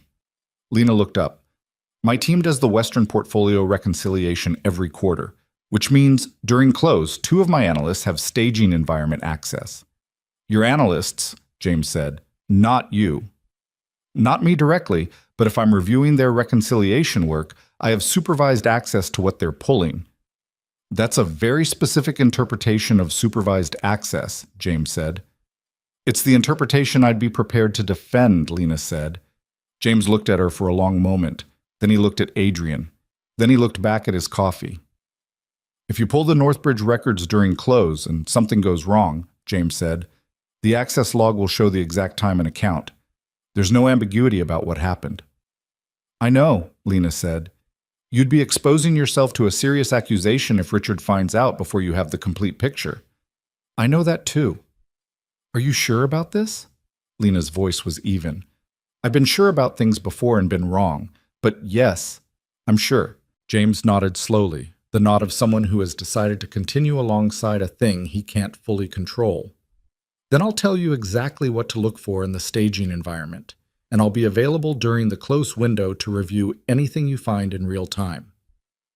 The financial close began on a Wednesday. Lena's team started their reconciliation work at 8 in the morning, which meant by 9:30 they had staging environment access, and Lena had her supervised review access alongside them. She sat at the reconciliation station in the divisional accounting suite, a room she was in every quarter, doing the same kind of review she always did, her presence entirely unremarkable. The Northbridge account records were in the subsidiary archive, 3 levels into the staging environment structure, in a folder marked with a classification code that looked like a standard operational budget designation. To anyone moving through the staging environment without James's specific knowledge of the audit architecture, it would have looked like exactly what the label said it was. Lena found it in 40 minutes. She knew she'd found it because the folder contained 12 months of transfer records totaling just under $2 million, all flowing from Northbridge through a routing structure that crossed 3 financial systems before landing in an account at a bank she'd never heard of with a registration in the Cayman Islands. Her hands were very steady. She photographed every document with her personal phone rather than printing, because the print logs would show in the staging environment audit. She worked through the folder systematically, photographing each record, checking the transfer dates against the operational calendar she'd memorized before coming in. The transfer dates aligned with a specific pattern. They clustered around major board decisions: acquisitions, executive compensation changes, governance amendments. Every significant company decision had, within 14 days of it, a transfer from Northbridge to the external account. Not large amounts individually, but consistent, patterned, the pattern of a payment for something. She closed the folder, exited the staging environment, and continued reviewing her team's reconciliation work for another 2 hours without any visible change in how she operated. That evening, she sent the photographs to Adrian and James from her personal phone. The message to Adrian read, "Northbridge connects to an external account, Cayman registration. Transfer pattern corresponds with major board decisions over the past 22 months. Adrian's reply came in 4 minutes. Meet me and James tomorrow. Same diner, 7 a.m. She typed back, 7 is fine. She put the phone down and sat in her apartment, which was a clean spare space on the 22nd floor of a building in Lincoln Park that she'd furnished slowly and practically over 3 years. No art yet, though she'd been meaning to get some. A bookshelf that was full. A kitchen she actually used. The view of the neighborhood from the window, rooftops and trees in the distance. She sat at her kitchen table with a glass of water and thought about what she'd done today, and whether she'd done it correctly, and whether it would be enough. She thought about the $2 million in transfers and what they bought. She thought about Richard, 61 years old, silver-haired, the warm and specific attention he gave people who were useful to him. She thought about herself at 26, newly arrived at her first serious corporate job, learning to perform competence in rooms where people were already half looking for reasons to discount it. How much energy it had taken. How much of herself she'd spent on the performance over the years. How little of it she'd ever been able to put down. She thought about Adrian, about the legal pad with the angular handwriting in the margin, about go to sleep sent at 2 in the morning, about standing at a window, looking at a dark lake and saying, out loud, I've given 3 years to a competition that wasn't real. The specific courage of saying a true thing when you're not sure what it will cost you. She got up, washed the glass, and went to bed at a reasonable hour for the first time in weeks. The 7 a.m. meeting at the diner was short and efficient. James went through the Northbridge transfer records, cross-referenced them with his own audit findings and with the board decision dates Lena had identified, and built in real time the connection that Adrian had described. Not just a subsidiary with anomalous transfers, not just a pattern that stayed below review thresholds, but a systematic payment structure that corresponded with major company decisions over nearly 2 years. This is the link, James said. He had a yellow legal pad of his own, covered in numbers and arrows, the paper version of what was becoming a financial map. The Northbridge account is receiving transfers from Hartwell operational budgets. It's sending transfers to the Cayman account. The Cayman account is registered to a holding company called Pelican Group, which is a 3-layer shell with no public registration, no filing history, and no known principals. He paused. A holding company with no known principals that's received just under $2 million in transfers timed to coincide with board-level decisions at Hartwell Capital. The payments are for something that happens at the board level, Adrian said. That's the shape of it, yes. Influence, Lena said. He's paying for something at the board level. Or to someone at the board level, James said. I can't tell you who from what we have, but if there's a board member whose position on key decisions has been unusually consistent with Richard's preferences, and if that position could be tracked against the payment dates, I can do that, Adrian said. I have the voting records. I've been in enough of those discussions to know who's been reliably aligned with Richard on contested decisions. Don't tell me who until you've looked at it fresh, James said. I don't want your answer shaped by what you already suspect. Adrian nodded. He looked at the legal pad, at the numbers, at the shape of something that had been invisible for almost 2 years and was now visible. He thought about the boardroom meetings he'd been in, the ones where the debate had seemed genuine and the outcomes had seemed reached through deliberation and then somehow had always landed in a particular way, the way things land when the game is arranged. We have enough to go to the board, Lena said. Some of the board, James said carefully. If Richard has purchased alignment from one or more board members, going to the full board is going to the people we're trying to expose. So we need to identify the clean members first, Adrian said. You need to identify them and approach them privately with documentation before anything comes to the full board, James said. Because the moment this becomes public within Hartwell, Richard will know, and he'll move. How fast will he move, Lena said. Fast, James said. He's been managing this for a long time. He's not slow. The three of them sat with that for a moment. The diner was filling up with the morning crowd. People in work clothes ordering to go, the counter busy, the smell of coffee and toast and something frying. Ordinary morning. How long do we need? Adrian said. James thought about it. To prepare documentation that's board presentation ready? 2 weeks, if we work hard.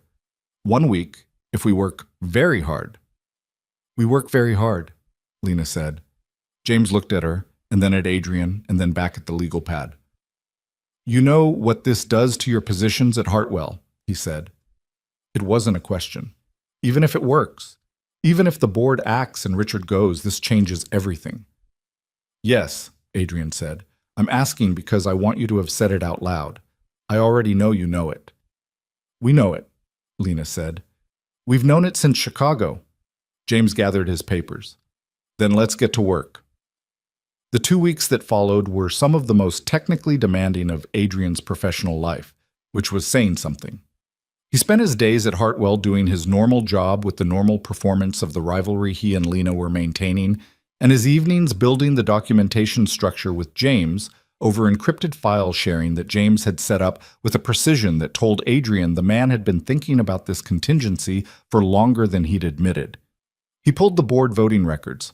He cross-referenced them with James's transfer date analysis and found, within 2 review sessions, the pattern that James had told him not to pre-decide. A board member named Gerald Foss, 67 years old, 12 years on the Hartwell board, a man whose professional reputation was as a steady, principled governance voice, had voted in alignment with Richard on 11 out of 12 major contested decisions over the past 22 months.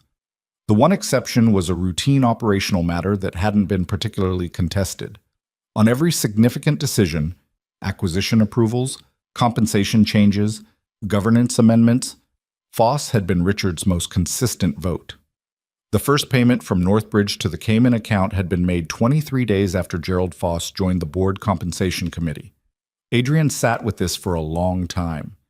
He'd been in rooms with Gerald Foss. He'd shaken the man's hand, heard him speak about fiduciary duty with the kind of conviction that made other people in the room feel like they were also more serious about fiduciary duty just for listening. Gerald Foss looked like integrity. He'd been performing it for 23 months while being paid, through 3 layers of financial obfuscation, to be someone else's alignment. He sent the analysis to James without comment. James replied with a single line, "That's the board member. Now we need the independent directors." Of the 8 Hartwell board members, the analysis pointed to 3 who had voted against Richard's preferred positions on multiple contested decisions and had no evident connection to the payment structure. Adrian knew 2 of them professionally. Lena knew the third, a woman named Carol Sims who had been on the board for 6 years and who Lena had met at 2 industry events where the conversations had been substantive enough that Lena had filed them away as genuine. "Sims is the right entry point," Lena said. They were in the stairwell between 32 and 34, and the conversation had 40 seconds before it needed to end. "She's independent, and she doesn't like not knowing things. If we show her the documentation privately, she'll want to understand the full picture before she moves. She could go to Richard. She could, but I don't think she will. What I know about her is that she follows the evidence." "How sure are you?" 70%, Lena said honestly. "That's not high enough for some people."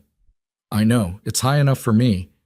A door opened 2 floors below them, and they both went quiet and became very interested in their respective phones until the footsteps passed. "Set the meeting with Sims," Adrian said. Lena looked at him. "If I do this, there's no version of events where Richard doesn't eventually know it was me who started it." "I know." "I'm not asking you to talk me out of it," she said. "I'm saying it out loud. The same reason James made us say it in the diner." "I know," he said again. "And for the record, the same is true for me. When this surfaces, my name is on this documentation. There's no clean exit. We're past clean exits. We've been past them since Chicago." She nodded once. They went back through the door to the 34th floor and to their respective offices and did not speak again that day, and the next morning she sent a message to Carol Sims's executive assistant requesting a private meeting. The response came back in 4 hours. Carol Sims had a slot available the following Thursday at 7:30 in the morning at her office in the Hartwell board building before the standard board activity for the day began. Lena confirmed the meeting and then sat at her desk and stared at the confirmation email for a moment with the feeling of standing at the edge of something that you've been walking toward for a while and that is now, undeniably, right in front of you. She closed the email and went back to the strategy document she'd been revising before it came in. Her hands were completely steady. Her mind was sharp. She was the most afraid she'd been in years, and she was also, underneath the fear, something she recognized from the best moments of her life. From the math competition, from the night she got the Northwestern scholarship call, from the morning she walked into Hartwell for her first day knowing no one and nothing but knowing herself. She was absolutely clear about what she was doing and why. She kept working. Across the hallway, in his office, Adrian was on a call with a client. His voice was professional and measured and entirely composed. On the corner of his desk, out of the client's sightline, was a yellow legal pad with 2 weeks of careful notes on it, the shape of something that had started as a conversation at midnight in a hotel room and had become, through work and patience, and the particular courage of two people who'd decided to stop performing something false. A case. Not a perfect case. Not a clean case. A real one. Built by real people with incomplete information and genuine uncertainty and the knowledge that what they were about to do couldn't be undone. That evening, Adrian picked Maya up from Claire's after a late meeting, and they drove home through the dark with the radio playing something Maya liked. And she talked about her day. Something about a disagreement with her best friend that had been resolved, something about a book she was reading, something about wanting a dog. And Adrian listened to all of it without the usual part of his brain running parallel calculations about work, because the work had reached a point where it didn't need more thinking. It needed the Thursday meeting. It needed Carol Sims. It needed whatever came after.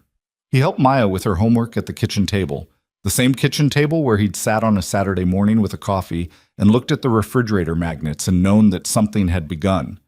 He read with her for 20 minutes after dinner the dog book she'd picked from the library, sitting on the couch with her head against his arm. After she was asleep, he sat at the kitchen table again and opened his personal laptop and looked at the documentation file one more time. Not to change anything, just to look at it. To register that it was real and that it was solid and that two people had built it together out of something that had started as distrust and manipulation and the long, grinding pressure of being used. He closed the laptop. He went to bed. Thursday was 6 days away. Thursday arrived the way important days always arrive, looking exactly like every other day until you're already inside it. Lena was up at 5:15. She made coffee, stood at the kitchen window watching the neighborhood come to life in the dark, and thought about nothing in particular for about 10 minutes, which was a deliberate practice she'd developed in her mid-20s when she realized that her brain, left unsupervised in the morning, would spend the first hour of every day running catastrophic simulations of things that mostly never happened. So she'd learned to stand still and look at something ordinary, rooftops, streetlights, the slow arrival of color at the edge of the sky, and just let the morning be a morning before she made it into something else. At 5:30, she stopped doing that and started thinking about Carol Sims. What she knew about Carol Sims came from two sources: the industry events where they talked and the research she'd done over the past week. Sims was 64, had come up through corporate law before transitioning to board governance, and had a reputation in Hartwell's extended professional circle as someone who was deeply allergic to being managed. She'd resigned from two previous board positions, one at a pharmaceutical company, one at a logistics firm, in circumstances that had been described in professional circles as differences in governance philosophy, but that Lena, reading between those lines with what she now understood about how these environments worked, suspected meant Sims had seen something she didn't like and hadn't been willing to look away from it. That was the 70%. That was the read she was betting on. She dressed carefully, not performatively, not the armor dressing she did before difficult meetings where she needed people to see her authority before she opened her mouth. Something more deliberate than that. She picked clothes that were professional and completely undistracting, that said nothing about themselves, because the meeting needed to be about the documents and not about any other variable. She took a cab to the Hartwell Board building. It was a separate address from the main Hartwell Tower. A smaller building 6 blocks east, quieter, the kind of place that was designed to feel like it existed outside the daily operations of the company rather than above them. The lobby had the particular hush of early morning, the security desk staffed by one person who checked her ID with the mild efficiency of someone who'd done it 10,000 times, and the elevator that carried her to the 6th floor was wood-paneled and moved slowly. Carol Sims was already in her office when Lena arrived. She was standing at the window with a coffee, looking out at the street below, and she turned when Lena came in with the look of someone who had been expecting this meeting but was reserving judgment about what it would turn out to be. "Ms. Moore," she said. "Sit down." "Thank you for the time," Lena said. "You said it was important and confidential." Sims sat behind her desk, not the power move of someone establishing territory, but the practical move of someone who works at a desk. "I assumed it was one or the other. You said both, which made me more interested." She looked at Lena directly. "What is it?"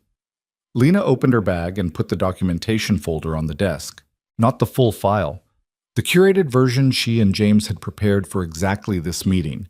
22 pages that moved from the clearest evidence to the most complex, structured so that the pattern was visible before the technical detail demanded attention. I'm going to ask you to read the first 6 pages before I say anything, Lena said. I want you to see it without my framing first. Sims looked at her, then she picked up the folder and read. She read without expression, which was either professional discipline or genuine poker face, and Lena couldn't tell which. She turned pages at the pace of someone reading carefully rather than skimming. She read the annotations. She went back once to reread a paragraph. She held the transfer record comparison against the board decision dates and read them in parallel. It took 11 minutes. When she put the folder down, she looked at Lena with an expression that was not readable in the way that most expressions are readable. It was too contained, too careful. Where did this come from? Sims said. I gathered it over 6 weeks. The financial analysis was conducted by James Okafor, who was Hartwell's forensic auditor until approximately 14 months ago. I remember Okafor. I was told his audit engagement was closed due to scope revision. The scope was revised by Richard Voss. The revision happened 12 days after Okafor flagged the Vantage Consulting anomalies. Sims was quiet for a moment. You're making a serious accusation. The documents are making it, Lena said. I'm presenting the documents. Another silence. Sims picked up the folder again, went back to the transfer records, looked at the payment dates beside the board decision calendar. These payment dates correspond with 12 major board decisions over 22 months, Lena said. The Pelican Group account receives a transfer within 14 days of each decision. The amount varies, the timing doesn't. And the account registration. Cayman Islands, 3-layer shell structure. No public registration, no known principals. Sims set the folder down again. She looked at Lena steadily for a long moment. Who else knows about this? Adrian Cole. James Okafor. Something moved across Sims's face. Brief, contained, the micro-expression of someone who has just received an unexpected piece of information and is deciding what to do with it. Adrian Cole, she repeated. Yes. You and Adrian Cole worked on this together. Yes. Sims leaned back slightly. The two of you have been in active competition for 3 years. We have, Lena said. That competition was manufactured by Richard Voss through Systematic Information Management. That's documented in the folder as well, pages 14 through 18. Sims looked at the folder. She didn't open it immediately. She looked at it the way you look at something you're deciding whether you're ready for. Pages 14 through 18, she said. Yes. Sims opened the folder, found page 14 and read. This time her expression shifted, still controlled, but not entirely. There was something in the set of her jaw that changed as she moved through the documentation of the Meridian files, the communication trails, the Belcourt document metadata. The way her eyes moved slowed down when she got to the annotated comparison of the board feedback documents Richard had distributed to each of them. He sent different versions, she said, almost to herself. Different versions of the same board feedback, shaped to ensure that each of us understood the other's position as the primary threat. The differences are framing differences. Emphasis, context, information sequencing. Each version positioned the other person as the more significant risk to the company's strategy. And you've both been making decisions based on your respective versions. For 3 years, yes. Sims closed the folder. She put her hands flat on her desk and looked at the window and was quiet for what felt to Lena like a very long time, but was probably 45 seconds. Ms. Moore, she said finally, I'm going to ask you a direct question, and I need a direct answer. All right. Why are you bringing this to me rather than directly to the full board? Because the transfer pattern suggests that at least one board member's alignment with Richard's positions has been purchased. We don't know who. We know the payment dates. We know the voting pattern.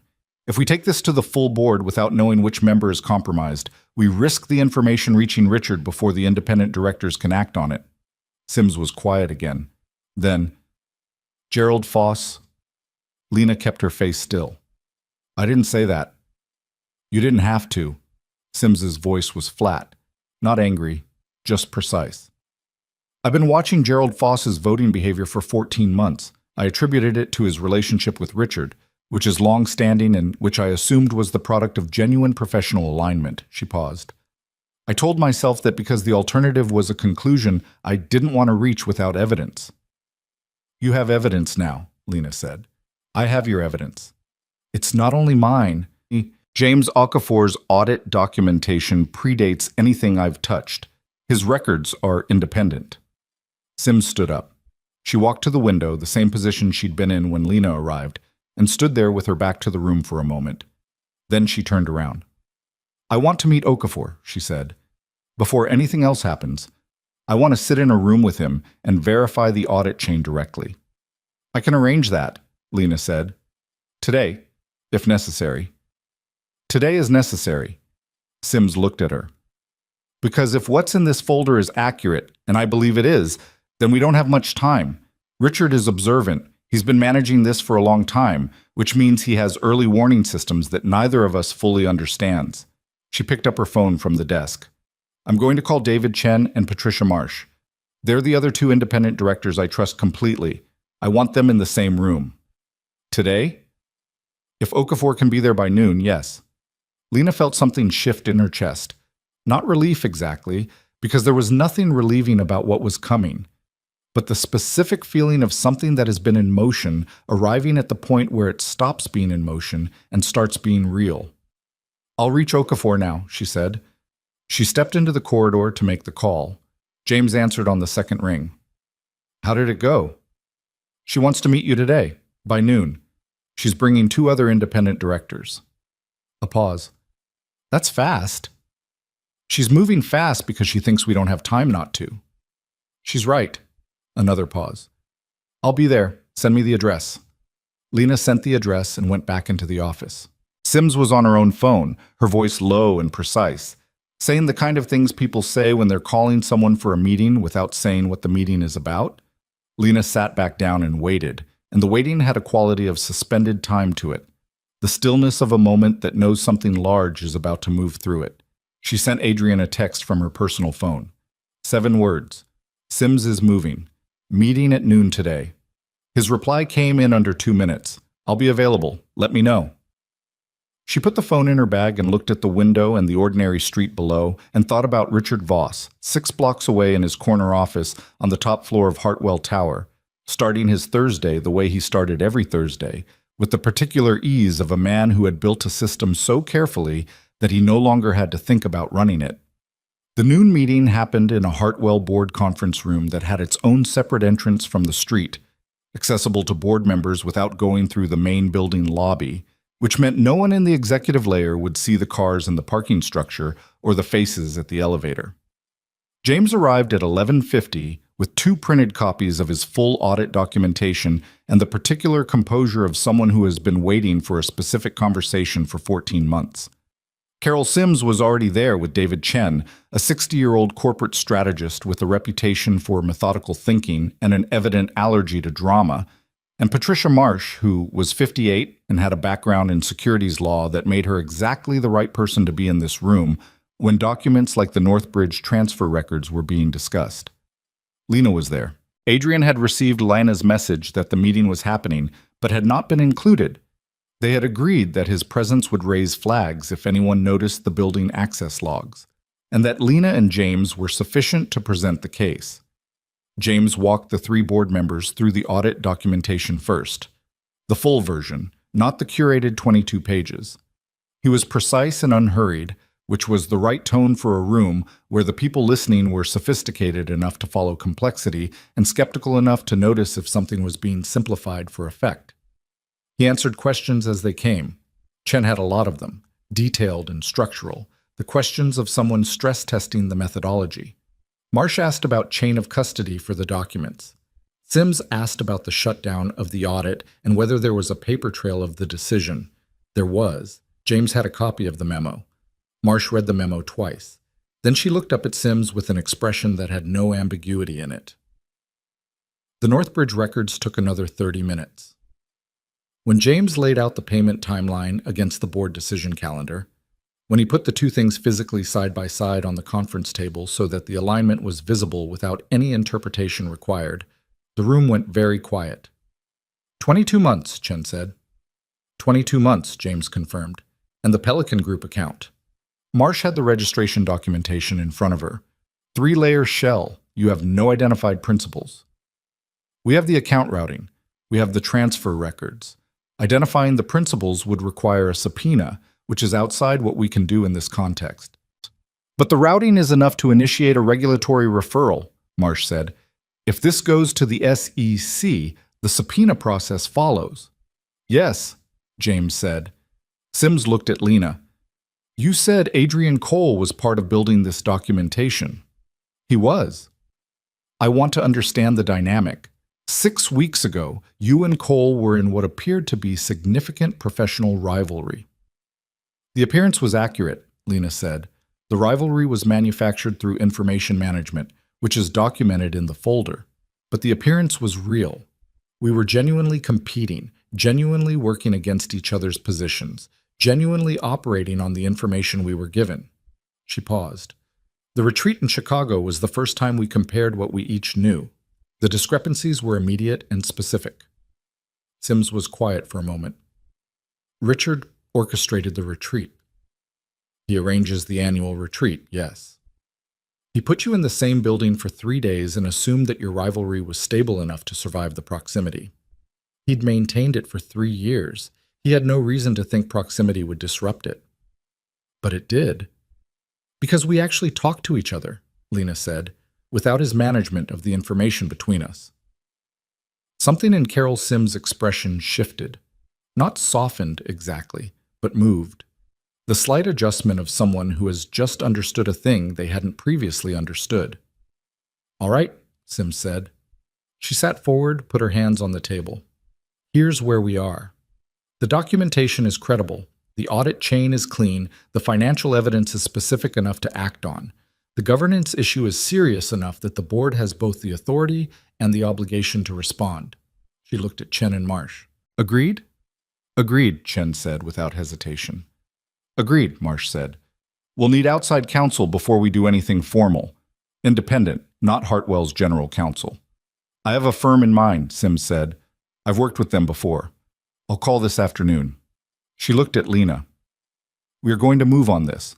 But we're going to move on our timeline, not Richard's, which means nothing changes in how you and Cole operate in the building until we tell you otherwise. Do you understand? Yes, Lena said. This is important. If Richard detects a change in your behavior, if you're suddenly less competitive, less present, less yourself in the way you've been yourself for 3 years, he's going to notice.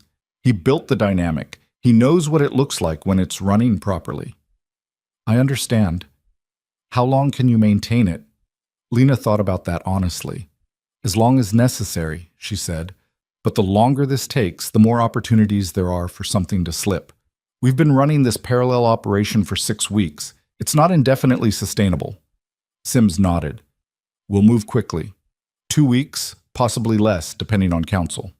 She looked at James. I'm going to need your audit documentation transferred to the outside firm. All of it. Can you make yourself available? I've been available for this for 14 months, James said. The meeting ended at 1:40. Lena walked out of the board building and stood on the sidewalk in the cold for a moment, the wind off the lake doing what Chicago wind does in November, which is remind you that the city is not operating around your comfort level. She pulled her coat tighter and started walking back toward Hartwell Tower. She sent Adrian a message. Meeting complete. 3 board members moving to outside counsel. Hold position. He replied, Understood. You okay? She looked at the message for a moment. It was a simple question, and she was not used to being asked it by anyone in her professional life. And the simplicity of it, 2 words, no frame, just the actual question, hit somewhere she hadn't been expecting. She typed back, Yes, talk tonight. She put the phone in her pocket and walked the 6 blocks back to Hartwell Tower with the particular focus of someone carrying something significant that no one around them can see. The next 11 days were the most demanding, sustained performance of Adrian's life. He went to work every day and did his job and managed the competitive dynamic with the same precision he'd been managing it with for 3 years, except that now every exchange in a meeting, every corridor interaction, every carefully angled comment he made about the Western portfolio had a double layer to it, the performance that Richard needed to see. And underneath it, the awareness of what was being built 6 blocks away in a board conference room where outside counsel was now reviewing 40 pages of financial documentation with a growing list of follow-up requests for James Okafor. He and Lena maintained their late-night communication system. The updates were brief and functional, the way communications are when everyone involved already knows the context. Outside counsel confirmed regulatory referral likely, board meeting being scheduled, and then Chen wants the full voting record analysis. James is preparing it. And then 8 days after the noon meeting, Sims says 2 to 3 days. Adrian read that last one sitting in his car in the parking structure again, and sat with it for a long moment before putting the phone in his jacket pocket. 2 to 3 days. He'd known it was coming. He'd been working toward it for 6 weeks with full understanding of what it meant. But knowing something is coming and having it arrive within 72 hours are different things, and the difference lived in a specific part of his chest that he didn't have precise language for. He thought about what came after, not strategically. He'd done the strategic thinking. He'd looked at his options and his position and the likely outcomes of the various ways this could land. He'd been pragmatic about the realistic consequences for his career, which were significant and which he'd accepted. He thought about it the way you think about the shape of your life when a large thing is about to change its geography. He thought about Maya. He thought about the apartment, and the refrigerator magnets, and the Saturday pancakes, and the bedtime reading. He thought about the specific promise he'd made himself when her mother left, which was that he would not let his work become the thing that defined the space she grew up in. He thought about whether the last 6 years had honored that promise and decided, honestly, that it had been a mixed record.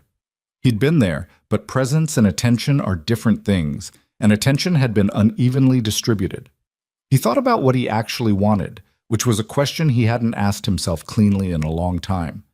Not what he wanted professionally, not what he was positioned for, not what made strategic sense given his current situation. What he actually wanted. The parking structure was quiet. Someone drove past 3 floors above him, the sound of it bouncing off concrete. He thought about Lena Moore and the legal pad, and standing at a window looking at a dark lake, and go to sleep, and the way she'd said I've given 3 years to a competition that wasn't real. The specific cost that was in those words. He thought about Carol Sims moving in 2 to 3 days and what that meant for both of them. He started the car and drove home. The call from Sims came on a Tuesday morning at 8:14. Lena was in the elevator going up to 34 when her personal phone vibrated. The board meeting is Thursday, Sims said. Executive session, 9 a.m., board conference room. Richard has been notified that it's a governance review. Standard procedure language, nothing that indicates what it actually is. Outside counsel will be present. I need you and Cole in the building and available, but not in the meeting. We may need you to appear if the board requests direct testimony. We'll be there, Lena said. One more thing. Sims paused. Gerald Foss has been informed, through counsel, that he is the subject of a governance inquiry and that he should not attend Thursday's session. His lawyer called mine this morning. How did he respond? He resigned from the board last night. Sims' voice was perfectly level. Effective immediately. Lena was quiet for a moment.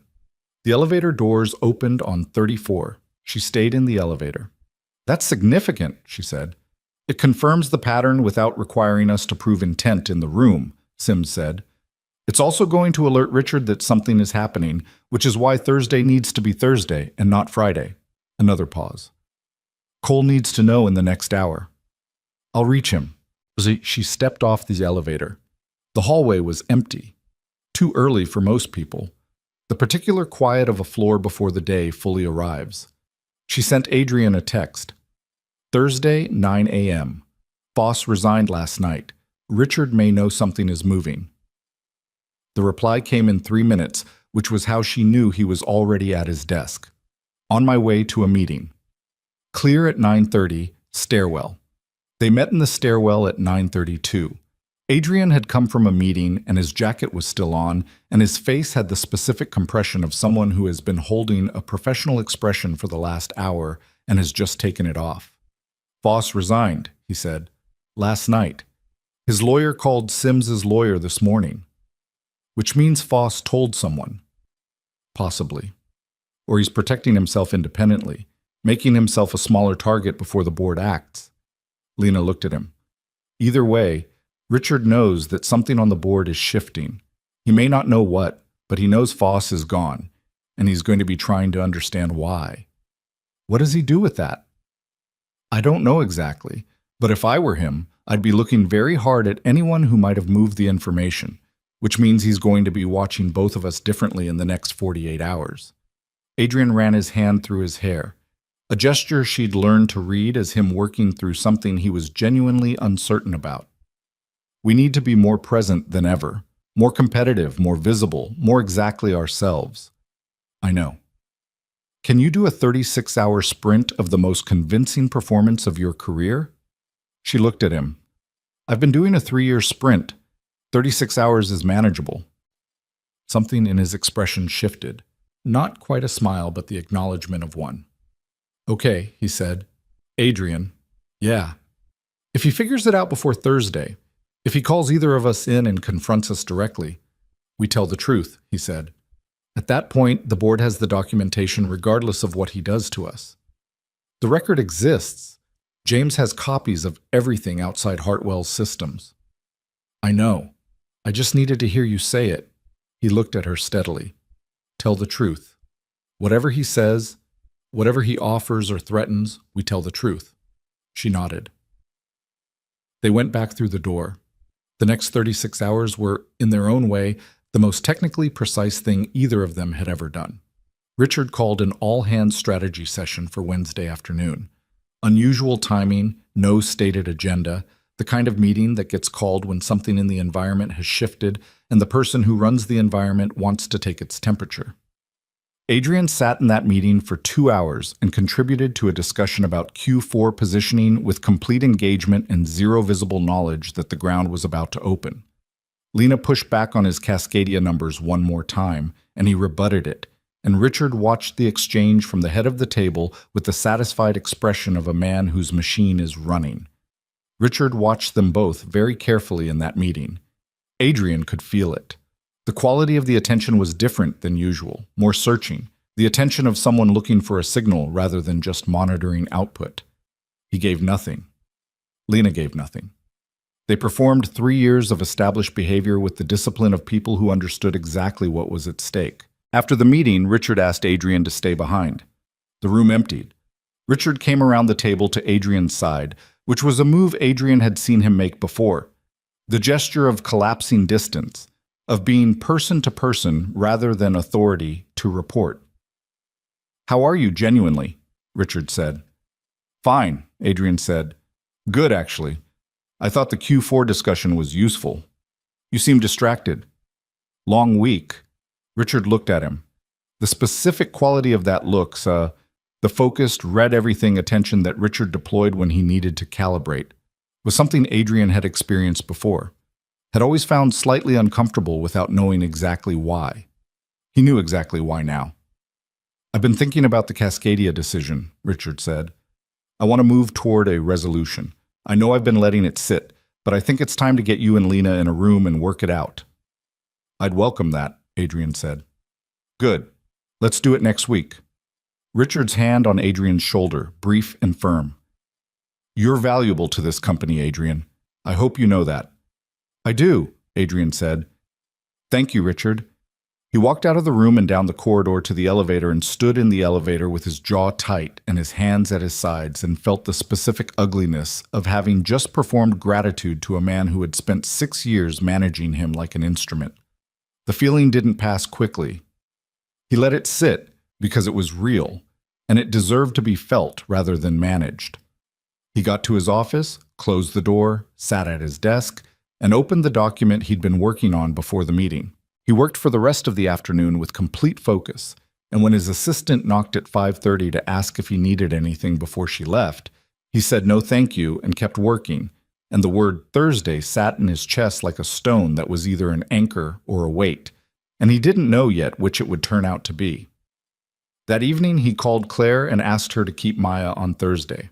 Claire, who knew him well enough to hear the thing underneath the ordinary request, asked if everything was all right.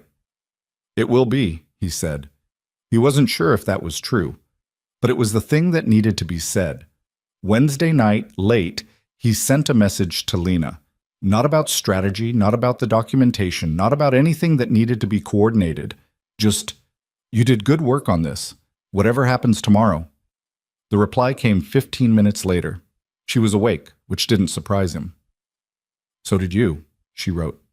And then, "Get some sleep." He put the phone down and looked at the ceiling of his bedroom and thought about all the things he wouldn't know until Thursday. He thought about the 7-year-old in her room down the hall, the dog book on the nightstand, the world she was growing up in, the things he wanted it to contain. He thought about a hotel room in Chicago, and a legal pad, and 2 people deciding in the middle of the night to stop performing something false. He thought about how you don't know, when you make a decision like that, where it will take you. You just know that not making it would cost more than making it. You know it the same way you know anything that's really true, not because it's comfortable, but because it's clear. He closed his eyes. Thursday was 7 hours away. Thursday arrived the way it had promised to, looking ordinary from the outside, carrying everything underneath. Adrian was at the Hartwell Board building by 8:40. Not the main tower, the smaller building 6 blocks east, the one with the separate entrance and the wood-paneled elevator and the particular quiet of a place that existed at a remove from the daily operations it was supposed to govern. He told his assistant he had an early external meeting. He told no one else anything. Lena was already in the small waiting area on the 6th floor when he got there. She was sitting with her coat still on, a coffee she hadn't opened yet on the table beside her, looking at nothing in particular with the focused stillness of someone who has done all the preparing that can be done and is now simply waiting for the thing to happen. She looked up when he came in. Neither of them said good morning. He sat down across from her, set his own coffee on the table, and they waited together in the quiet of the 6th floor, while 40 feet down the corridor, Carol Sims and David Chen and Patricia Marsh sat in the board conference room with outside counsel and prepared to do what boards are supposed to do when the evidence is in front of them and the obligation is clear. At 9:03, they heard the elevator. They both turned. Richard Voss stepped into the waiting area. He saw them at the same moment they saw him. For a fraction of a second, less than that, a sliver of time so thin it barely registered, something moved across his face. Not shock. Richard Voss did not do shock. But something. The micro-compression of a man who has just understood a configuration he wasn't expecting. Then it was gone. What replaced it was the face they both knew. Composed, warm, authoritative. The face of a man who was always in control of the room he was in. "Adrian," he said. "Lena." He looked between them with an expression that was perfectly calibrated. Curious, not alarmed. "I didn't know you two were on the board building schedule today." "We're available if the board needs us," Adrian said. Richard looked at him. The look had a quality to it now that Adrian had learned to read. Not the performance of attentiveness, but the actual version of it, the sharp underneath the warm. "Available for what, exactly?" "A governance review," Lena said. Her voice was completely even. "We submitted documentation to the independent directors 6 days ago." The silence that followed was not long, maybe 3 seconds. But Richard Voss did not do uncontrolled silences, and those 3 seconds were uncontrolled, and all 3 of them knew it. "Documentation," he said. "Yes," Lena said. He looked at her, then at Adrian. And in his face, underneath the composure that was still technically holding, Adrian saw the specific moment when a man who has been running a system realizes the system has been seen. Not challenged, seen. The prior condition for everything that follows. "I'd like to know what documentation," Richard said. His voice was still measured, but the warmth had vacated it. What remained was the precision, the instrument quality, the sound of a man who has survived difficult situations by understanding them faster than anyone else in the room.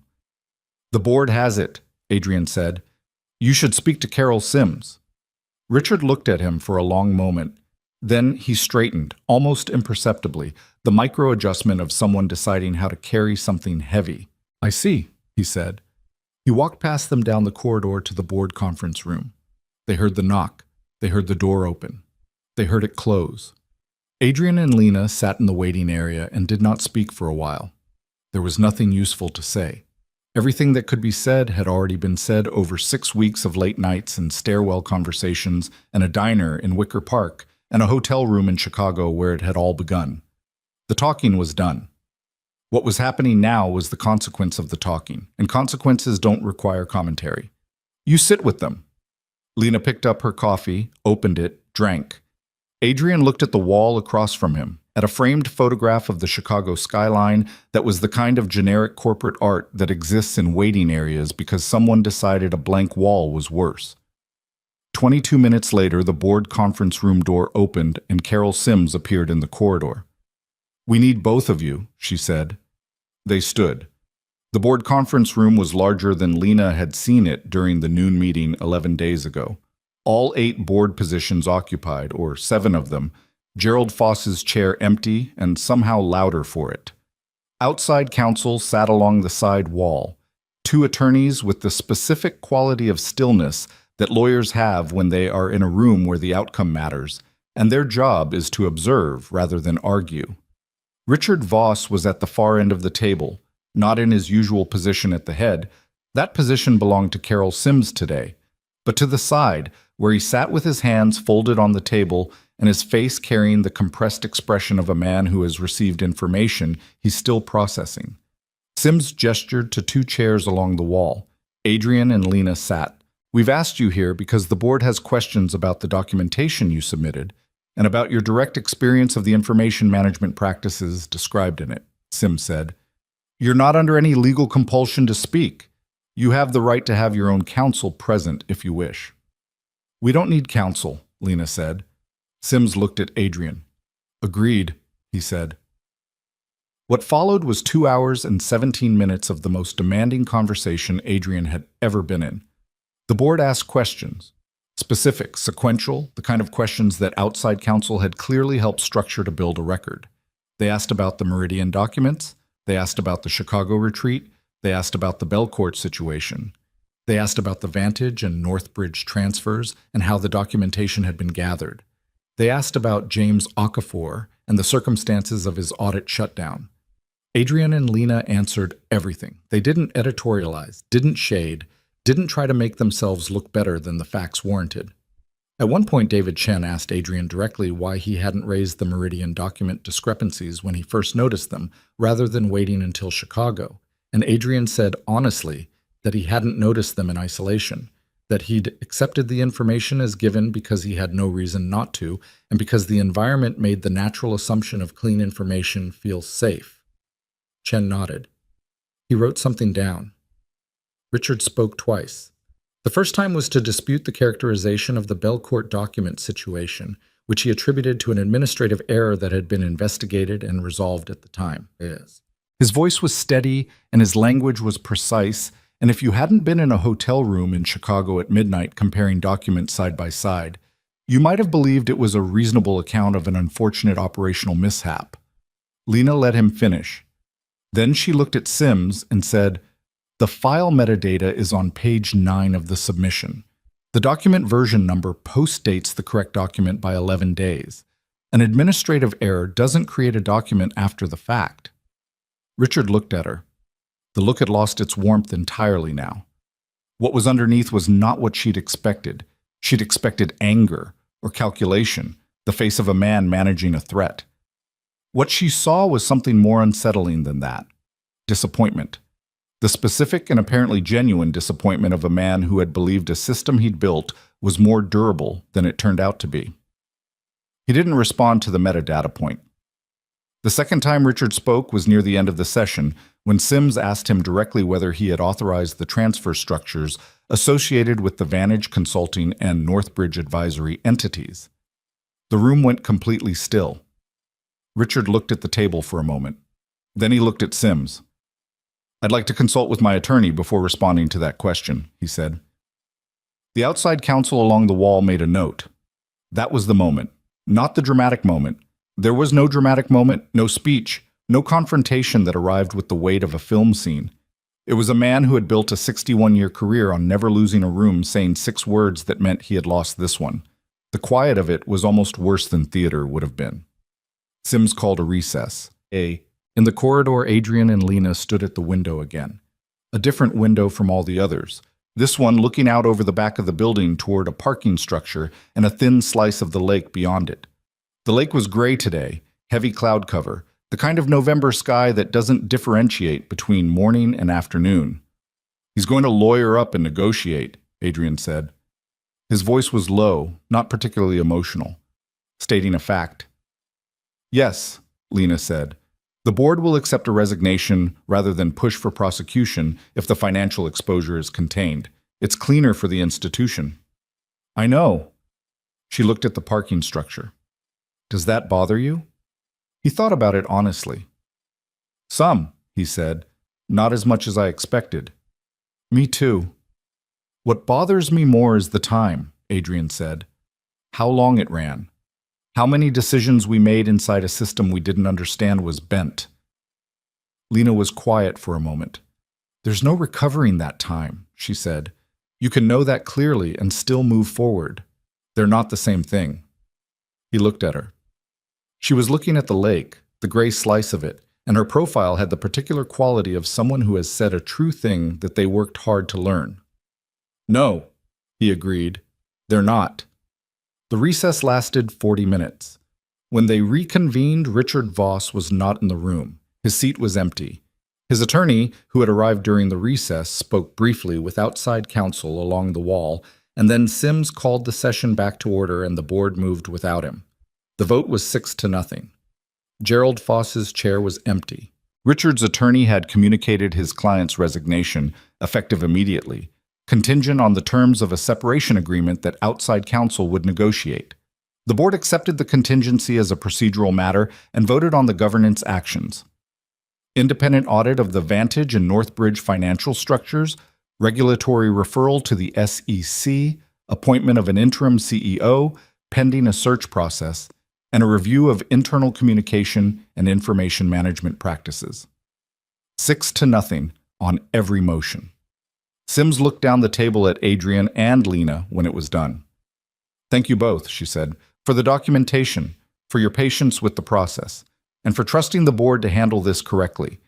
Adrian almost said something about the degree to which trusting the board had been an act of faith rather than certainty. He didn't, because it wasn't the moment, and because Carol Sims probably already knew. "Thank you for moving," Lena said, "and for moving fast." They left the building at 12:40. The sky was the same gray it had been all morning, the wind off the lake doing its November thing, and they stood on the sidewalk in their coats for a moment without the immediate pressure of the next thing. "That's it," Lena said.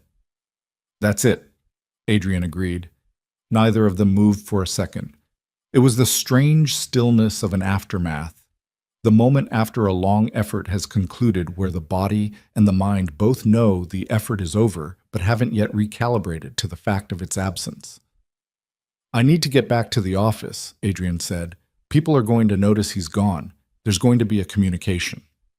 "I know, I need to get back too." But neither of them moved immediately. They stood on the sidewalk in the cold and let the moment be what it was. Imperfect, uncertain, not the clean ending that things are in stories, but the actual ending that things have in real life, where the resolution of one problem is immediately adjacent to the beginning of whatever comes next. "Adrian," Lena said. "Yeah. That thing I said in Chicago, about giving 3 years to a competition that wasn't real. I remember.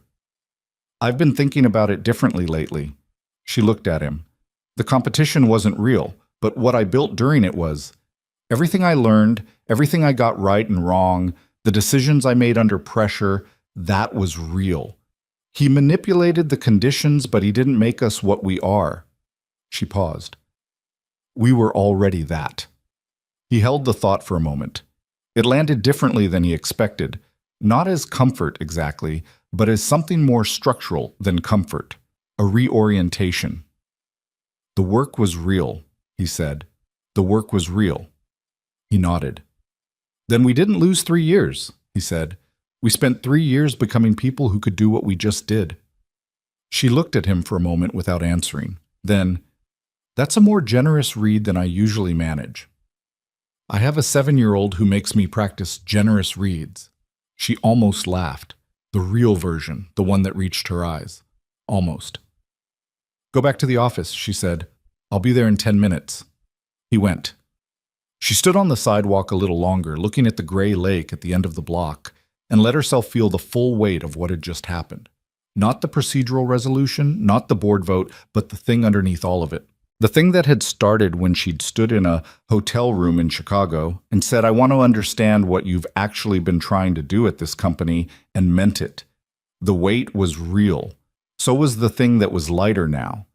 She put her collar up against the wind and walked back to Hartwell Tower. The next 3 weeks were not clean. Nothing after a disruption like this is clean, and anyone who tells you otherwise has never lived through one. The interim CEO was a board appointment, Marcus Webb, who had been in enough of the operational conversations to step in without significant transition time, and who had the particular practical competence of someone who had never needed to perform leadership because he'd always been too busy actually doing it. Marcus called Adrian and Lena into his office on his first day in the role and said, without preamble, "I know what you did, and I know it wasn't easy, and I'm not going to make a speech about it. What I need from you is your best work. Can you give me that?" They both said yes. "Good," Marcus said, "because we have a company to run, and a Q4 that doesn't care about any of this." He was right, and they knew it, and they worked. The internal communication about Richard's departure described it as a resignation for personal reasons, which was the language the separation agreement required and which satisfied no one who'd been at Hartwell more than 6 months, but which was, legally and procedurally, the appropriate form. The rumor ecosystem filled in the gaps with various degrees of accuracy. Some people got close to the truth. Most people got a version of the truth that was shaped more by what they wanted the story to be than by what it was. Gerald Foss's board resignation generated a brief item in 2 financial trade publications, both of which described it as a routine transition and moved on. The SEC referral was not public. The independent audit was not public. The mechanisms of accountability moved slowly and outside of view, the way they always do, which is frustrating and also probably necessary because accountability that performs itself publicly tends to become about the performance. Adrian and Lena were called to give depositions to the SEC 8 weeks after the board meeting. James Okafor gave his own separately. The depositions were long and detailed and conducted in a conference room in a federal building in downtown Chicago where the coffee was bad and the acoustics made everything sound slightly too loud. Adrian sat across from 2 SEC attorneys for 4 hours and answered every question with the same precision and completeness he'd brought to the board meeting. He didn't enjoy it. He did it correctly. Lena's deposition was on a different day. She called him that evening, from her apartment, on her personal phone. They'd stopped being careful about which phone they used sometime in the weeks after the board meeting. The elaborate security of the parallel operation no longer necessary now that the parallel operation was over. 4 hours, she said. Same, he said. How are you? Tired, hungry. I forgot to eat lunch. That's a you problem. I know it's a you problem. I'm telling you about it anyway. He was at his kitchen table, Maya at the other end doing homework with the specific concentrated frown she got when the math was harder than she wanted it to be. He watched her for a moment. Eat something, he said to Lena. I'm going to, she said. I just needed to, I don't know, hear a voice that wasn't an SEC attorney. I understand that, he said. Does it get easier? The deposition hangover. I don't know. That was my first one too. A pause. Right, she said. Of course. Eat dinner, he said. Sleep. It looks different in the morning. That's the most dad thing you've ever said to me. You called me for advice. I called you for company, she said. There's a difference. He was quiet for a moment. Across the table, Maya had put her pencil down and was staring at the ceiling in the way of a child who has temporarily given up on mathematics. You should come to dinner sometime, he said. You and Maya and me. Real food, not diner coffee. The pause on the other end was not uncomfortable. It was the pause of someone letting a thing land before they respond to it. Yeah, Lena said. I'd like that. Saturday? Saturday works. He smiled, which was not something that appeared on his face in professional settings with any frequency, in which Maya, who had looked back down from the ceiling, noticed immediately. "Who's that?" Maya said. "A friend," he said. Maya considered this with the evaluative skepticism of a 7-year-old. "From work?" "From work. Is she nice?" Adrian looked at the table for a second. "She's honest," he said, "which is better than nice." Maya appeared to find this a reasonable answer and returned to her mathematics. The Cascadia acquisition closed in February, 5 months after the board meeting. It was the cleanest deal Adrian had worked on in 6 years. Not because the deal itself was uncomplicated, because it wasn't. Infrastructure acquisitions never are, but because the process of putting it together had been genuinely collaborative in a way that his work at Hartwell had never quite managed before.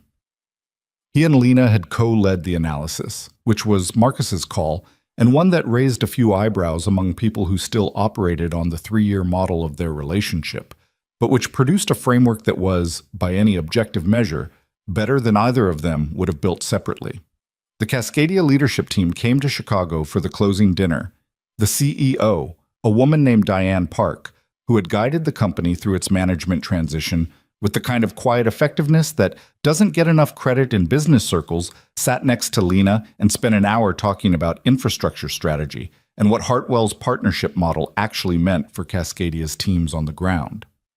Adrian watched Lena in that conversation, the way she listened, the way she asked the specific question that got to the thing underneath the thing the other person had said, and thought about what it had cost both of them to get to a place where they could work like this. Not together despite their differences, but because of how clearly they'd come to understand both themselves and each other. The dinner was good, the wine was good. Nobody gave a speech, which was Marcus's influence and everyone's relief. Afterward, he and Lena walked out of the restaurant and stood on the sidewalk while their cars were brought around. November had become February, and February in Chicago was doing what February in Chicago does, which is make you aware that winter is not a metaphor, but an actual physical condition with an attitude. Their breath made small clouds in the cold air. "Cascadia is going to be good for them," Lena said. "Yeah," Adrian agreed. "Good deal." "Not just financially. I mean, Diane Park's team has been waiting for a partner that doesn't just want their assets. They want someone who'll let them do the work. We'll let them do the work." "I know, that's why it's a good deal." She had her coat pulled tight, and her breath was a small cloud in the cold, and she was looking at the street with the expression she had when she was still inside a thought she hadn't quite finished yet. "What are you thinking?" he asked. She was quiet for a moment, then, "I'm thinking about what James said in the diner. That even if it worked, even if the board acted and Richard went, it would change everything." She looked at him. He was right. It did change everything. "Yes." "Is that okay?" she said, not rhetorically, actually asking. He thought about the last 6 months, about the depositions and the audit and the restructuring of a company's governance after the person at the center of it had been removed. About the weeks when everything felt uncertain and the weeks when it started to feel more solid. About Maya's question, "Is she nice?" and his answer, and what his answer said about what he'd learned to value. About standing at a window in November looking at a gray lake and saying, quietly, the work was real. "Yeah," he said, "it's okay." She looked at him for a moment, and he looked back, and what passed between them was not the charged uncertainty of two people who don't know each other yet. It was something quieter and more durable than that. The look of two people who have been through something real together and have come out on the other side knowing exactly who was beside them. His car came. He held the door for a moment. "Saturday," he said. "Saturday," she agreed.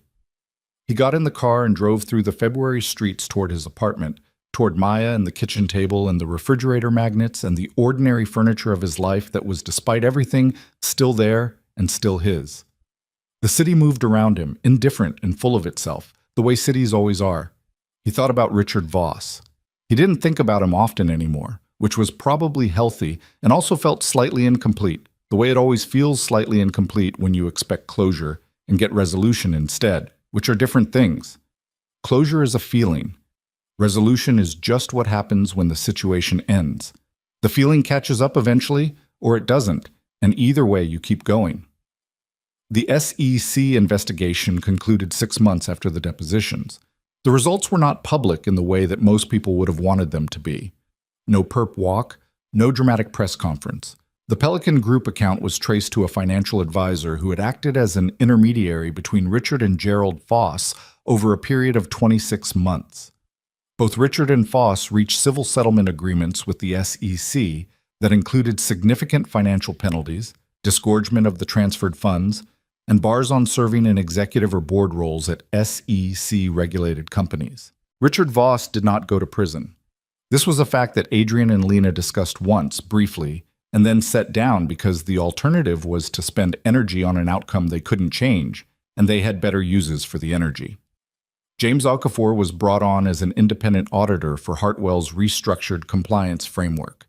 He accepted the engagement with the measured manner of someone who had been waiting to finish something he'd been forced to leave unfinished, and he built the compliance structure with a thoroughness that reflected both his professional skill and his particular personal stake in making sure what had happened couldn't happen the same way again. You could see the care in it, the specific kind of care that comes from knowing what the absence of something costs. The Saturday dinner happened, and then another one. And then a Tuesday that wasn't dinner but was a walk along the lakefront with Maya between them, asking Lena questions with the fearless specificity of children who haven't yet learned that some questions are complicated. What's your favorite color? Do you have a dog? Why don't you have a dog? Would you ever get a dog? What kind of dog would you get if you got a dog? And Lena answering all of them with complete seriousness, because she understood instinctively that a child's questions deserve the same quality of attention as anyone else's. What grew between Adrian and Lena over the months that followed was not a story with a clean shape. It didn't have the architecture of something designed. It had the messier and more durable architecture of something that built itself out of the materials that were actually available, which were two people who had seen each other at their most offensive and most honest, and had chosen to keep showing up anyway. They argued. Not the performed arguing of the boardroom, not the competitive sharpness they'd spent 3 years deploying as weapons, but the actual arguing of two people who have different instincts and don't always agree and are not willing to perform agreement they don't feel. Lena thought Adrian was too slow to trust new people. Adrian thought Lena took on too much without asking for help. They said these things to each other directly, without the armor that makes directness easy but empty, and they were wrong about each other sometimes and right about each other sometimes, and the wrongness and the rightness both contributed to the picture. There was a night in April when it rained for 9 hours and Maya had a fever and Adrian was on his third load of laundry at 11 p.m. and had completely forgotten he was supposed to call Lena, and she called him instead to find out what had happened, and he answered the phone with a tired and slightly frantic explanation, and she said, without any version of hesitation, "I'm coming over." And he said, "You don't have to do that." And she said, "I know I don't have to," and came over anyway and sat in the kitchen with him for 3 hours while Maya slept. And the rain did what it was doing, and they talked about nothing important, which is the most important kind of talking there is. He thought about that night sometimes when he thought about what it meant to not be alone. Not the grand version of not alone. Not the version that requires ceremony and declaration. The 3 a.m. version. The laundry version. The sitting in a kitchen while the rain comes down and not needing the conversation to be significant because the presence is enough. What Lena thought about during that same period was more complicated to articulate. She'd spent so long building a version of herself that was self-contained and complete, that didn't lean, didn't need, didn't show the load, that the process of setting it down was not a single moment but 1,000 small ones, each of which required a choice, to say when something was hard, to let someone see the uncertainty that lived underneath the clarity, to call someone at 11 p.m. and ask what happened, which sounds like nothing but is actually its own kind of courage when you've spent years believing that needing to know makes you smaller. She was not transformed.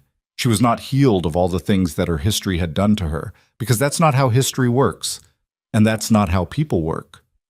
But she was different in specific ways that she could point to. She asked for help more often. She told the truth more quickly. She ate dinner most nights instead of working through it, which sounds small and was actually foundational. The work was good. That was the other thing that was true, alongside all the personal things that were also true.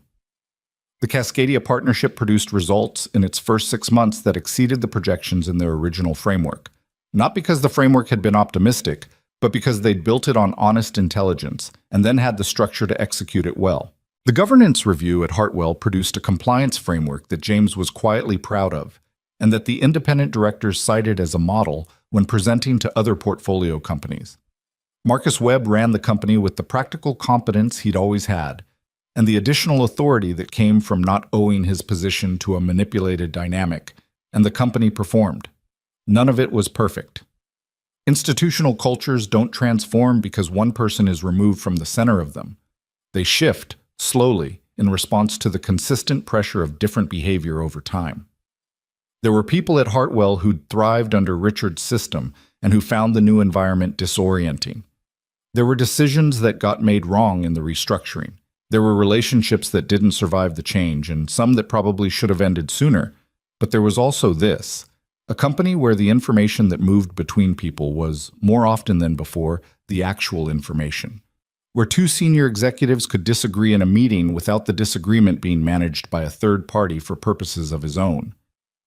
Where the competition that existed, and it did exist because organizations of this size don't function without it, was competition that knew its own limits.